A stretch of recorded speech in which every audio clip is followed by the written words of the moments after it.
Let us start. Today we will discuss paper number 5, NAPSILA examination departmental Indian Penal Code. ਅੱਜ ਅਸੀਂ discuss ਕਰਾਂਗੇ IPC Indian Penal Code 1860 section 1 ਇਹਦਾ ਕੀ ਹੈਗਾ title and extent of the operation of this code ਵੀ ਜਿਹੜਾ ਇਹ code ਹੈਗਾ ਕਿੱਥੇ ਕਿੱਥੇ ਤੱਕ ਅਪਲਾਈ ਹੁੰਦਾ ਹੈ ਇਹ ਹੋਲ ਆਫ ਇੰਡੀਆ ਦੇ ਵਿੱਚ ਇਹ ਅਪਲਾਈ ਹੁੰਦਾ ਹੈਗਾ ਨੈਕਸਟ ਹੈ section number 2 punishment of offences committed within India every person shall be liable to punishment under this code ਇਸ ਐਕਟ ਦੇ ਤਹਿਤ ਹਰ ਵਿਅਕਤੀ ਜੇ ਕੋਈ ਕ੍ਰਾਈਮ ਕਰਦਾ ਹੈਗਾ ਇਸ ਐਕਟ ਦੇ ਤਹਿਤ ਉਹ ਪਨਿਸ਼ੇਬਲ ਹੁੰਦਾ ਹੈਗਾ guilty within India country to the prisons there of ਇਸ ਐਕਟ ਦੇ ਅਗੇਂਸਟ ਜੇ ਕੋਈ ਕੰਮ ਕਰਦਾ ਹੈ ਤਾਂ ਉਹ ਇੰਡੀਆ ਦੇ ਵਿੱਚ ਜੋ ਵੀ ਪ੍ਰੋਵੀਜ਼ਨਸ ਦਿੱਤੀਆਂ ਗਈਆਂ ਨੇ ਇਸ ਐਕਟ ਦੇ ਅਧੀਨ ਉਹਦੇ ਅਧੀਨ ਹੈਗਾ ਉਹ ਪਨਿਸ਼ੇਬਲ ਹੁੰਦਾ ਉਸ ਨੂੰ ਪਨਿਸ਼ਮੈਂਟ ਕੀਤੀ ਜਾ ਸਕਦੀ ਹੈ Section 3 ਹੈਗਾ punishment of the offences committed beyond but which by law may be tried within India ਜੇ ਕਿਸੇ ਵਿਅਕਤੀ ਨੇ ਕੋਈ ਕ੍ਰਾਈਮ ਕੀਤਾ ਹੋਵੇ ਉਹ ਕਿਸੇ ਬਾਹਰਲੇ ਕੰਟਰੀ ਕੀਤਾ ਹੋਵੇ ਤੇ ਉਹ ਆ ਕੇ ਉੱਥੇ ਕ੍ਰਾਈਮ ਕਰਕੇ ਇੰਡੀਆ ਦੇ ਵਿੱਚ ਆ ਗਿਆ ਹੋਵੇ ਜਾਂ ਕਿਸੇ ਐਰੋਪਲੇਨ 'ਚ ਕੀਤਾ ਹੋਵੇ ਤਾਂ ਜਦੋਂ ਉਹਨੂੰ ਇੰਡੀਆ ਦੇ ਵਿੱਚ ਕਿਤੇ ਟਰਾਈ ਕੀਤਾ ਜਾਣਾ ਹੈਗਾ ਤਾਂ ਇਸ ਐਕਟ ਦੇ ਤਹਿਤ ਹੀ ਬੇਸ਼ੱਕ ਕ੍ਰਾਈਮ ਉਸਨੇ ਬਾਹਰ ਕੀਤਾ ਹੋਵੇ ਜਦੋਂ ਉਹਦੀ ਕਾਰਵਾਈ ਉਹਦੇ ਅਗੇਂਸਟ ਇੰਡੀਆ ਵਿੱਚ ਚੱਲੇਗੀ ਤਾਂ ਇਸ ਐਕਟ ਦੇ ਤਹਿਤ ਹੀ ਕਾਰਵਾਈ ਉਹਦੇ against ਚੱਲਣਗੀਆਂ Then extension of the code to extraterritorial offences. The provision of this code apply also to any offences committed any citizen of India Bharat ਦਾ ਕੋਈ ਵੀ ਜਿਹੜਾ ਵਾਸੀ ਹੈਗਾ in any place without and beyond India India ਤੋਂ ਬਾਹਰ ਜਾ ਕੇ ਕੋਈ ਐਕਟ ਕਮਿਟ ਕਰਦਾ ਹੈ ਕੋਈ ਕ੍ਰਾਈਮ ਕਮਿਟ ਕਰਦਾ ਹੈ ਕਿਸੇ 에ਅਰਕ੍ਰਾਫਟ ਦੇ ਵਿੱਚ ਕ੍ਰਾਈਮ ਕਮਿਟ ਕਰਦਾ ਹੈ ਜਿਹੜਾ 에ਅਰਕ੍ਰਾਫਟ ਕੋਈ ਇੰਡੀਆ ਦੇ ਵਿੱਚ ਰਜਿਸਟਰ ਹੋਇਆ ਹੋਵੇ then he is punishable under this act in India ਜਿਵੇਂ ਕਿ ਕੋਈ ਇੱਕ ਐਗਜ਼ਾਮਪਲ ਹੈ ਤੁਹਾਨੂੰ ਥੋੜਾ ਸਮਝ ਆ ਜਾਏਗਾ ਇਹ ਪਰਸਨ ਹੈ ਕੋਈ who is a citizen of India India ਦਾ ਵਾਸੀ ਹੈ commits a murder in Uganda ਦੇ ਵਿੱਚ ਕੋਈ ਮਰਡਰ ਕਮਿਟ ਕਰਦਾ ਹੈ he can be tried and convicted for the murder in any place in India in which he may be found ਜਿੱਥੇ ਵੀ ਕਿਤੇ ਉਹ ਭੱਜ ਕੇ ਉੱਥੋਂ ਯੁਗਾਂਡਾ ਦੇ ਵਿੱਚੋਂ ਇੰਡੀਆ ਦੇ ਵਿੱਚ ਆ ਜਾਂਦਾ ਹੈ ਜਿੱਥੇ ਵੀ ਕਿਤੇ ਉਹ ਮਿਲਦਾ ਹੈਗਾ ਇੰਡੀਆ ਦੇ ਵਿੱਚ ਉੱਥੇ ਉਹਦੇ ਅਗੇਂਸਟ ਜਿਹੜਾ ਹੈਗਾ ਮੁਕੱਦਮਾ ਚਲਾਇਆ ਜਾਵੇਗਾ ਤੇ IPC ਦੇ ਤਹਿਤ ਉਸ ਨੂੰ ਜਿਹੜੀ ਹੈਗੀ ਹੈ ਪਨਿਸ਼ਮੈਂਟ ਕੀਤੀ ਜਾ ਸਕਦੀ ਹੈ certain laws ਸੈਕਸ਼ਨ ਨੰਬਰ 5 ਕੀ ਹੈਗਾ certain laws not to be affected by this act ਕੁਝ ਲਾਅ ਬਣੇ ਹੋਏ ਹੈਗੇ ਆ ਜਿਨ੍ਹਾਂ ਨੂੰ ਇਹ ਵਾਲਾ ਜਿਹੜਾ ਐਕਟ ਹੈਗਾ ਉਹ ਅਫੈਕਟ ਨਹੀਂ ਕਰਦਾ nothing in this act shall affect the provisions of any act punishable ਜਿਵੇਂ ਕਿ ਕੋਈ ਮਿਲਟਰੀ ਦੇ ਲਾਅ ਬਣੇ ਹੋਏ ਹੁੰਦੇ ਨੇ ਸੈਂਟਰਲ ਗਵਰਨਮੈਂਟ ਦੇ ਕੋਈ ਲਾਅ ਬਣੇ ਹੋਏ ਹੁੰਦੇ ਨੇ ਸੋਲਜਰਸ ਦੇ ਸੰਬੰਧੀ ਕੋਈ ਲਾਅ ਬਣੇ ਹੋਏ ਨੇ ਸੇਲਰਸ 에ਅਰਮੈਨ ਠੀਕ ਹੈ ਉੱਥੇ ਜਿਹੜੇ ਲਾਅ ਹੈਗੇ ਸਪੈਸ਼ਲ ਲਾਅ ਬਣੇ ਹੁੰਦੇ ਨੇ ਸਪੈਸ਼ਲ ਲੋਕਲ ਲਾਅ ਬਣੇ ਹੁੰਦੇ ਨੇ ਜਾਂ ਸਪੈਸ਼ਲ ਐਕਟ ਬਣੇ ਹੋਏ ਹੁੰਦੇ ਨੇ ਉਹਨਾਂ ਦੇ ਉੱਪਰ ਜਿਹੜਾ ਇਹ ਐਕਟ ਹੈ ਅਫੈਕਟ ਨਹੀਂ ਕਰਦਾ ਉੱਥੇ ਜਿਹੜੀ ਪ੍ਰੋਸੀਡਿੰਗਸ ਹੁੰਦੀਆਂ ਨੇ ਸੋਲਜਰ ਦੇ ਅਗੇਂਸਟ ਸੇਲਰ ਦੇ ਅਗੇਂਸਟ 에ਅਰਮੈਨ ਦੇ ਅਗੇਂਸਟ ਜਿਹੜੇ ਸਰਵਿਸ ਸੈਂਟਰਲ ਗਵਰਨਮੈਂਟ ਦੇ ਕੋਈ ਜਿਹੜੇ ਹੈਗੇ ਨੇ ਇੰਪਲਾਈਜ਼ ਹੁੰਦੇ ਨੇ ਉਹਨਾਂ ਦੇ ਅਗੇਂਸਟ ਉਹ ਲਾਅ ਜਿਹੜੇ ਹੈਗੇ ਨੇ ਐਪਲੀਕੇਬਲ ਹੁੰਦੇ ਨੇ ਨੈਕਸਟ ਹੈ ਚੈਪਟਰ 2 ਆ ਜਾਂਦਾ ਹੈ ਜਨਰਲ ਐਕਸਪਲੇਨੇਸ਼ਨਸ ਜਨਰਲ ਐਕਸਪਲੇਨੇਸ਼ਨ ਮਤਲਬ ਡੈਫੀਨੇਸ਼ਨਸ ਦਾ ਇਹ ਜਿਹੜਾ ਚੈਪਟਰ ਹੈਗਾ ਇਹ ਇੰਪੋਰਟੈਂਟ ਚੈਪਟਰ ਹੈ ਇਸੇ ਤੋਂ ਅੱਗੇ ਜਾ ਕੇ ਫਿਰ ਸਾਰਾ ਜਿਹੜਾ ਐਕਟ ਹੈ ਅਸੀਂ ਮਤਲਬ ਕਿ ਇਹੀ ਜਿਹੜੇ ਵਰਡਸ ਨੇ ਬਾਰ-ਬਾਰ ਯੂਜ਼ ਹੁੰਦੇ ਨੇ ਪੂਰੇ ਐਕਟ ਦੇ ਵਿੱਚ ਇਸ ਕਰਕੇ ਅਸੀਂ ਇਸ ਨੂੰ ਥੋੜਾ ਜਿਹਾ ਧਿਆਨ ਦੇ ਨਾਲ ਸਮਝਣ ਦੀ ਕੋਸ਼ਿਸ਼ ਕਰਾਂਗੇ ਡਿਸਕਸ ਕਰਾਂਗੇ definitions in the code to be understood subject to the exceptions ਇਸ ਐਕਟ ਦੇ ਵਿੱਚ ਡੈਫੀਨੇਸ਼ਨ ਦਿੱਤੀਆਂ ਗਈਆਂ ਨੇ ਜਾਂ ਪ੍ਰੋਵੀਜ਼ਨ ਦਿੱਤੀਆਂ ਗਈਆਂ ਨੇ ਜੇ ਕੋਈ ਫਲਾਣਾ ਐਕਟ ਕਰਦਾ ਹੈ ਜਾਂ ਕੋਈ ਕ੍ਰਾਈਮ ਕਰਦਾ ਤਾਂ ਉਸ ਨੂੰ ਇਹ ਵਾਲੀਆਂ ਜਿਹੜੀਆਂ ਹੈਗੀਆਂ ਨੇ ਪਨਿਸ਼ਮੈਂਟਸ ਹੋਣਗੀਆਂ ਪਰ ਉਹਦੇ ਨਾਲ ਕੀ ਹੈਗਾ ਕੁਝ ਐਕਸੈਪਸ਼ਨਸ ਵੀ ਦਿੱਤੀਆਂ ਗਈਆਂ ਨੇ ਵੀ ਕਿਹੜੇ ਜਿਹੜੇ ਵਿਅਕਤੀ ਹੁੰਦੇ ਨੇ ਉਹਨਾਂ ਦੇ ਉੱਪਰ ਇਹ ਜਿਹੜਾ ਐਕਟ ਹੈ ਲਾਗੂ ਨਹੀਂ ਹੁੰਦਾ ਜਿਹੜੀ ਇਹ ਵਾਲੀ ਸੈਕਸ਼ਨ ਹੈ ਉਹ ਲਾਗੂ ਨਹੀਂ ਹੁੰਦੀ ਜਿਵੇਂ ਕੋਈ 14 ਸਾਲ ਤੋਂ ਘੱਟ ਦਾ 7 ਸਾਲ ਤੋਂ ਘੱਟ ਦੀ ਉਮਰ ਦਾ ਬੱਚਾ ਹੈ ਜਾਂ ਕੋਈ ਇੰਪਲਾਈ ਹੈ ਪੁਲਿਸ ਆਫੀਸਰ ਹੈ ਜਿਹਦੀ ਡਿਊਟੀ ਬਣਦੀ ਸੀ ਉਹਨੇ ਕੋਈ ਕ੍ਰਾਈਮ ਨੂੰ ਕਮਿਟ ਕਰਨ ਤੋਂ ਰੋਕਣਾ ਸੀ ਉਸਨੇ ਕਿਸੇ ਵਿਅਕਤੀ ਨੂੰ ਪਕੜ ਲਿਆ ਹੈਗਾ ਇੱਦਾਂ ਦੀਆਂ ਕੁਝ ਐਕਸੈਪਸ਼ਨਸ ਹੁੰਦੀਆਂ ਨੇ ਜਿਹੜੀਆਂ ਕਿ ਇਸ ਐਕਟ ਦੇ ਵਿੱਚ ਹਰ ਡੈਫੀਨੇਸ਼ਨ ਜਿੱਥੇ ਵੀ ਕਿਤੇ ਦਿੱਤੀ ਗਈ ਹੈਗੀ ਉਹਦੇ ਤਹਿਤ ਜਿੱਥੇ ਵੀ ਕੋਈ ਪਨਿਸ਼ਮੈਂਟ ਜਾਂ ਦੱਸੀ ਗਈ ਹੈ ਵੀ ਕਿੰਨੀ ਹੋਣੀ ਹੈ ਪਰ ਉਹਦੇ ਵਿੱਚ ਕੁਝ ਐਕਸੈਪਸ਼ਨਸ ਨੇ ਉਹ ਉਹਨਾਂ ਵਿਅਕਤੀ ਨੂੰ ਜਿਹੜੀਆਂ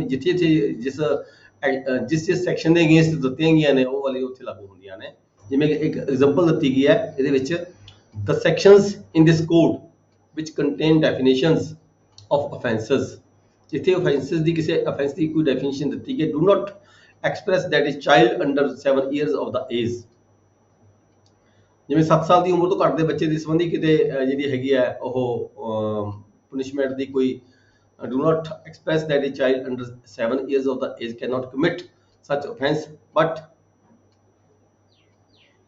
the definition are to be understood subject to the general exceptions which provides that nothing shall be an offence which is done by a child under 7 years of the age, ਜੇ 7 ਸਾਲ ਤੋਂ ਘੱਟ ਉਮਰ ਦੀ ਬੱਚੇ ਤੋਂ ਕੋਈ offence commit ਹੋ ਜਾਂਦਾ ਹੈਗਾ ਤਾਂ ਉਸ ਨੂੰ crime ਨਹੀਂ ਕਿਹਾ ਜਾ ਸਕਦਾ। ਇਸੇ ਤਰੀਕੇ ਜੇ ਕੋਈ ਪੁਲਿਸ ਆਫੀਸਰ ਹੈਗਾ, ਐਗਜ਼ਾਮਪਲ ਹੈਗੀ ਅਗਲੀ, a police officer without warrant, ਬਿਨਾਂ ਵਾਰੰਟਾਂ ਤੋਂ, ਅਦਰਵਾਈਜ਼ ਤਾਂ ਦੇਖੋ ਪੁਲਿਸ ਆਫੀਸਰ ਨੂੰ ਵਾਰੰਟ ਲੈਣੇ ਪੈਂਦੇ ਆ, ਕਿਹੜੀ ਕੇਸਾਂ 'ਚ ਵਾਰੰਟ ਲੈਣੇ ਪੈਂਦੇ ਆ, ਕਿਹੜੀ ਕੇਸਾਂ 'ਚ ਵਾਰੰਟ ਲੈਣ ਦੀ ਲੋੜ ਨਹੀਂ ਹੁੰਦੀ, ਆਪਾਂ ਅੱਗੇ ਜਾ ਕੇ ਪੜਾਂਗੇ। ਇਹ police officer without warrant apprehend Z ਨੂੰ ਪਕੜ ਲੈਂਦਾ, ਅਰੈਸਟ ਕਰ ਲੈਂਦਾ ਹੈਗਾ, who has committed murder, ਉਹਨੇ ਮਰਡਰ ਕਮਿਟ ਕੀਤਾ ਜੈਡ ਨੇ, here is not guilty of an offence of wrongful confinement। ਜੇ ਕੋਈ ਆਮ ਬੰਦਾ ਕਿਸੇ ਨੂੰ ਪਕੜ ਲੈਂਦਾ, ਕਿਸੇ ਵਿਅਕਤੀ ਨੂੰ, ਤਾਂ ਅਸੀਂ ਕਹਿੰਦੇ ਨੇ ਵੀ wrongful confinement ਕੀਤੀ ਗਈ ਹੈ, ਇਸਨੇ ਧੱਕੇ ਨਾਲ ਕਿਸੇ ਬੰਦੇ ਨੂੰ ਪਕੜ ਕੇ ਰੱਖਿਆ ਗਿਆ, ਪਰ ਨਹੀਂ, ਇੱਥੇ ਪੁਲਿਸ ਆਫੀਸਰ ਹੈ, ਉਹਦੀ ਡਿਊਟੀ ਬਣਦੀ ਹੈ, ਜੇ ਕੋਈ ਕ੍ਰਾਈਮ ਕਮਿਟ ਹੋ ਰਿਹਾ ਹੈਗਾ ਉਸ ਵਿਅਕਤੀ ਨੂੰ ਉਹ ਪਕੜ ਸਕਦਾ, ਅਰੈਸਟ ਕਰ ਸਕਦਾ ਹੈਗਾ। ਇਸ ਕਰਕੇ ਇਹ ਜਨਰਲ ਐਕਸੈਪਸ਼ਨ ਦੇ ਵਿੱਚ ਆਉਂਦਾ ਹੈ ਵੀ wrongful confinement ਦੀ ਜਿਹੜੀ ਪਰਿਭਾਸ਼ਾ ਹੈਗੀ ਹੈ, ਜਦੋਂ ਕਿਤੇ ਆਪਾਂ ਡੈਫੀਨੇਸ਼ਨ ਪੜਾਂਗੇ, wrongful confinement ਦੀ ਡੈਫੀਨੇਸ਼ਨ ਇਸ ਪੁਲਿਸ ਆਫੀਸਰ ਤੇ ਲਾਗੂ ਨਹੀਂ ਹੁੰਦੀ। For he has bound by law, ਕਿਉਂਕਿ ਉਹ ਲਾਅ ਦੇ ਵਿੱਚ ਬਾਉਂਡ ਕੀਤਾ ਜਾਂਦਾ ਪੁਲਿਸ ਆਫੀਸਰ ਨੂੰ ਵੀ ਉਹ ਐਪਰੀਹੈਂਡ ਕਰ ਸਕਦਾ, ਕਿਸੇ ਭੱਜਣ ਵਾਲੇ ਬੰਦੇ ਨੂੰ ਪਕੜ ਕੇ ਰੱਖ ਸਕਦਾ ਹੈਗਾ, and therefore the case falls within the general exceptions, ਉਹ ਜਨਰਲ ਐਕਸੈਪਸ਼ਨ ਦੇ ਅਧੀਨ ਆ ਜਾਂਦਾ ਹੈਗਾ। ਇੱਥੇ ਪੁਲਿਸ ਆਫੀਸਰ ਨੂੰ ਜਿਹੜੀਆਂ ਇਹ ਐਕਸੈਪਸ਼ਨ ਦਿੱਤੀਆਂ ਗਈਆਂ ਨੇ, ਜਿੱਥੇ wrongful confinement ਦੀ ਗੱਲ ਹੈ, ਕਿਸੇ ਵਿਅਕਤੀ ਨੂੰ ਕੋਈ ਪਕੜ ਕੇ ਰੱਖ ਸਕਦਾ ਹੈ ਤਾਂ ਉੱਥੇ ਉਹ ਦੋਸ਼ੀ ਹੁੰਦਾ ਹੈ, ਪਰ ਇੱਥੇ ਪੁਲਿਸ ਵਾਲਾ ਦੋਸ਼ੀ ਨਹੀਂ ਮੰਨਿਆ ਜਾ ਸਕਦਾ। Section 7 sense of expression once explained, every expression which is explained in any part of this code, used in every part of this code in the conformity with the explanations, ਉਹ ਜਿਹੜਾ word use ਕੀਤਾ ਜਾਂਦਾ ਉਹ ਪੂਰੇ act ਦੇ ਵਿੱਚ ਹੀ ਜਿਹੜਾ ਹੈਗਾ ਉਸੇ ਤਰੀਕੇ ਨਾਲ ਯੂਟਿਲਾਈਜ਼ ਕੀਤਾ ਜਾਏਗਾ। ਉਹਦੀ ਜਿਹੜੀ ਐਕਸਪਲੇਨੇਸ਼ਨ ਹੈ ਹਰ ਜਿਹੜਾ ਸੈਕਸ਼ਨਸ ਹੈਗਾ ਉੱਥੇ ਲਈ ਜਾਂਦੀ ਹੈ। ਜੈਂਡਰ ਮੇਲ ਨੂੰ ਕਹਿੰਦੇ ਅਸੀਂ ਨੰਬਰ, ਪਲੂਰਲ ਨੰਬਰ ਹੁੰਦਾ 1 2 3 4 5, ਅੱਗੇ ਚਲੋ ਮੈਨ ਹੈ ਵੂਮੈਨ ਹੈ, ਇਹਦੇ ਬਾਰੇ ਸਾਨੂੰ ਪਤਾ ਹੀ ਹੈ ਬੇਟੇ। ਪਰਸਨ ਕੀ ਹੈਗਾ, ਪਰਸਨ ਕੰਪਨੀ ਵੀ ਹੋ ਸਕਦੀ ਹੈ, ਕੋਈ ਐਸੋਸੀਏਸ਼ਨ ਵੀ ਹੋ ਸਕਦੀ ਹੈ, ਮਤਲਬ ਕਿ ਇੰਟੀਟੀ ਨੂੰ ਅਸੀਂ ਪਰਸਨ ਕਹਿ ਸਕਦੇ ਹਾਂ, ਕੋਈ ਜ਼ਰੂਰੀ ਨਹੀਂ ਵੀ ਇਕੱਲਾ ਜਿਹੜਾ ਹਿਊਮਨ ਬੀਇੰਗ ਹੀ ਪਰਸਨ ਹੋਵੇ, ਬੋਡੀ ਆਫ ਪਰਸਨਸ ਵੀ ਹੋ ਸਕਦੀ ਹੈ।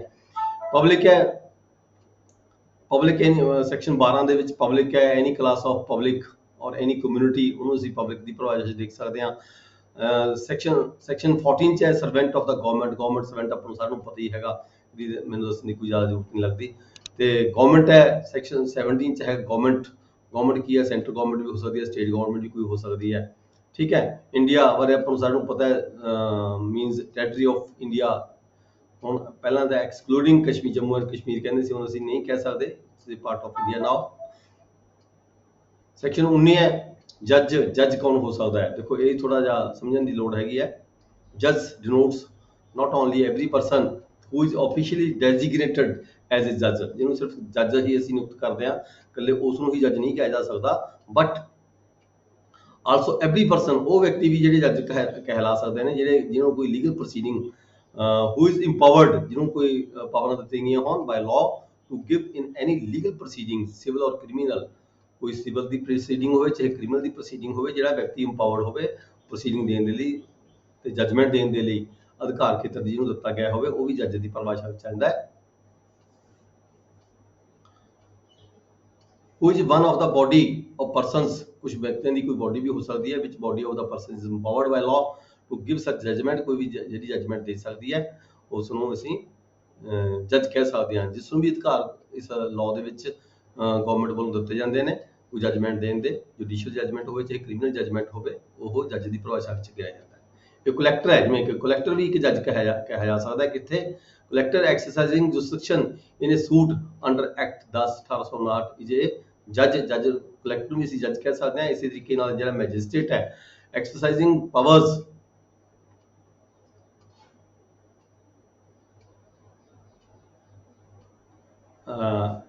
magistrate exercising jurisdiction in respect of the charge on which he has power to sentence to fine, किसी व्यक्ति ਨੂੰ ਉਹ ਸਜ਼ਾ ਕਰ ਸਕਦਾ ਹੈ ਜਾਂ ਫਾਈਨ ਕਰ ਸਕਦਾ ਹੈ ਵਿਦ ਔਰ ਵਿਦਆਊਟ ਅਪੀਲ, ਚਾਹੇ ਉਹਦੀ ਅਪੀਲੇਬਲ ਹੋਵੇ, ਅਪੀਲ ਹੋਣਯੋਗ ਹੋਵੇ, ਚਾਹੇ ਅਪੀਲ ਨਾ ਹੋਣਯੋਗ ਹੋਵੇ। ਜੇ ਕੋਈ ਮੈਜਿਸਟ੍ਰੇਟ ਹੈ, ਜਿਵੇਂ ਐਸਡੀਐਮ ਹੁੰਦੇ ਆ, ਐਗਜ਼ੈਕਟਿਵ ਮੈਜਿਸਟ੍ਰੇਟ ਹੁੰਦੇ ਆ, ਫਾਈਨ ਕਰਨੇ ਪਾਵਰਸ ਹੁੰਦੀਆਂ ਨੇ, ਇਹਨਾਂ ਨੂੰ ਵੀ ਜੱਜ ਦੀ ਪਰਿਭਾਸ਼ਾ ਵਿੱਚ ਗਿਣਿਆ ਜਾਂਦਾ ਹੈ। ਇਸੇ ਤਰੀਕੇ member of the panchayat member ਹੈਗੇ, ਰੈਗੂਲੇਸ਼ਨ ਐਕਟ 1816 ਬਣਿਆ ਹੈਗਾ, ਮਦਰਾਸ ਹਾਈ ਕੋਰਟ ਦੀ ਗੱਲ ਕੀਤੀ ਗਈ ਹੈ, ਇਹਨਾਂ ਨੇ ਮਦਰਾਸ ਕੋਰਟ ਦੀ ਗੱਲ ਕੀਤੀ ਹੈ। ਪੰਚਾਇਤ ਕੋਲ ਵੀ ਜਿੱਥੇ ਪਾਵਰਸ ਹੁੰਦੀਆਂ ਨੇ ਫੈਸਲਾ ਸੁਣਾਉਣ ਦੀਆਂ, ਠੀਕ ਹੈ, ਜਜਮੈਂਟ ਦੇਣ ਦੀਆਂ ਪਾਵਰਸ ਹੁੰਦੀਆਂ ਪੰਚਾਇਤ ਮੈਂਬਰਾਂ ਨੂੰ ਜਾਂ ਸਰਪੰਚ ਨੂੰ ਹੁੰਦੀਆਂ ਨੇ, ਉਹਨਾਂ ਨੂੰ ਵੀ ਜੱਜ ਕਿਹਾ ਜਾ ਸਕਦਾ। ਇਸੇ ਤਰੀਕੇ ਕਲੌਜ਼ ਡੀ ਹੈਗੀ ਆ, magistrate exercising jurisdiction in respect of a charge on which he has the power only to commit for trial to another court is not a judge। ਜਿੱਥੇ ਕਿਸੇ ਮੈਜਿਸਟ੍ਰੇਟ ਨੂੰ ਕਿਸੇ ਹੋਰ ਕੋਰਟ ਦੇ ਵਿੱਚ ਮੁਕੱਦਮਾ ਚਲਾਉਣ ਦੀ ਪਾਵਰ ਦਿੱਤੀ ਗਈ ਹੋਵੇ ਤਾਂ ਉਹ ਜੱਜ ਦੀ ਪਰਿਭਾਸ਼ਾ ਵਿੱਚ ਨਹੀਂ ਆਉਂਦਾ। ਜੇ ਉਹਦੀ ਕੋਰਟ ਦੇ ਵਿੱਚ ਮੁਕੱਦਮਾ ਹੋ ਸੁਣ ਸਕਦਾ ਹੋਵੇ ਤਾਂ ਹੀ ਉਹ ਜੱਜ ਦੀ ਪਰਿਭਾਸ਼ਾ ਵਿੱਚ ਗਿਣਿਆ ਜਾ ਸਕਦਾ ਹੈ।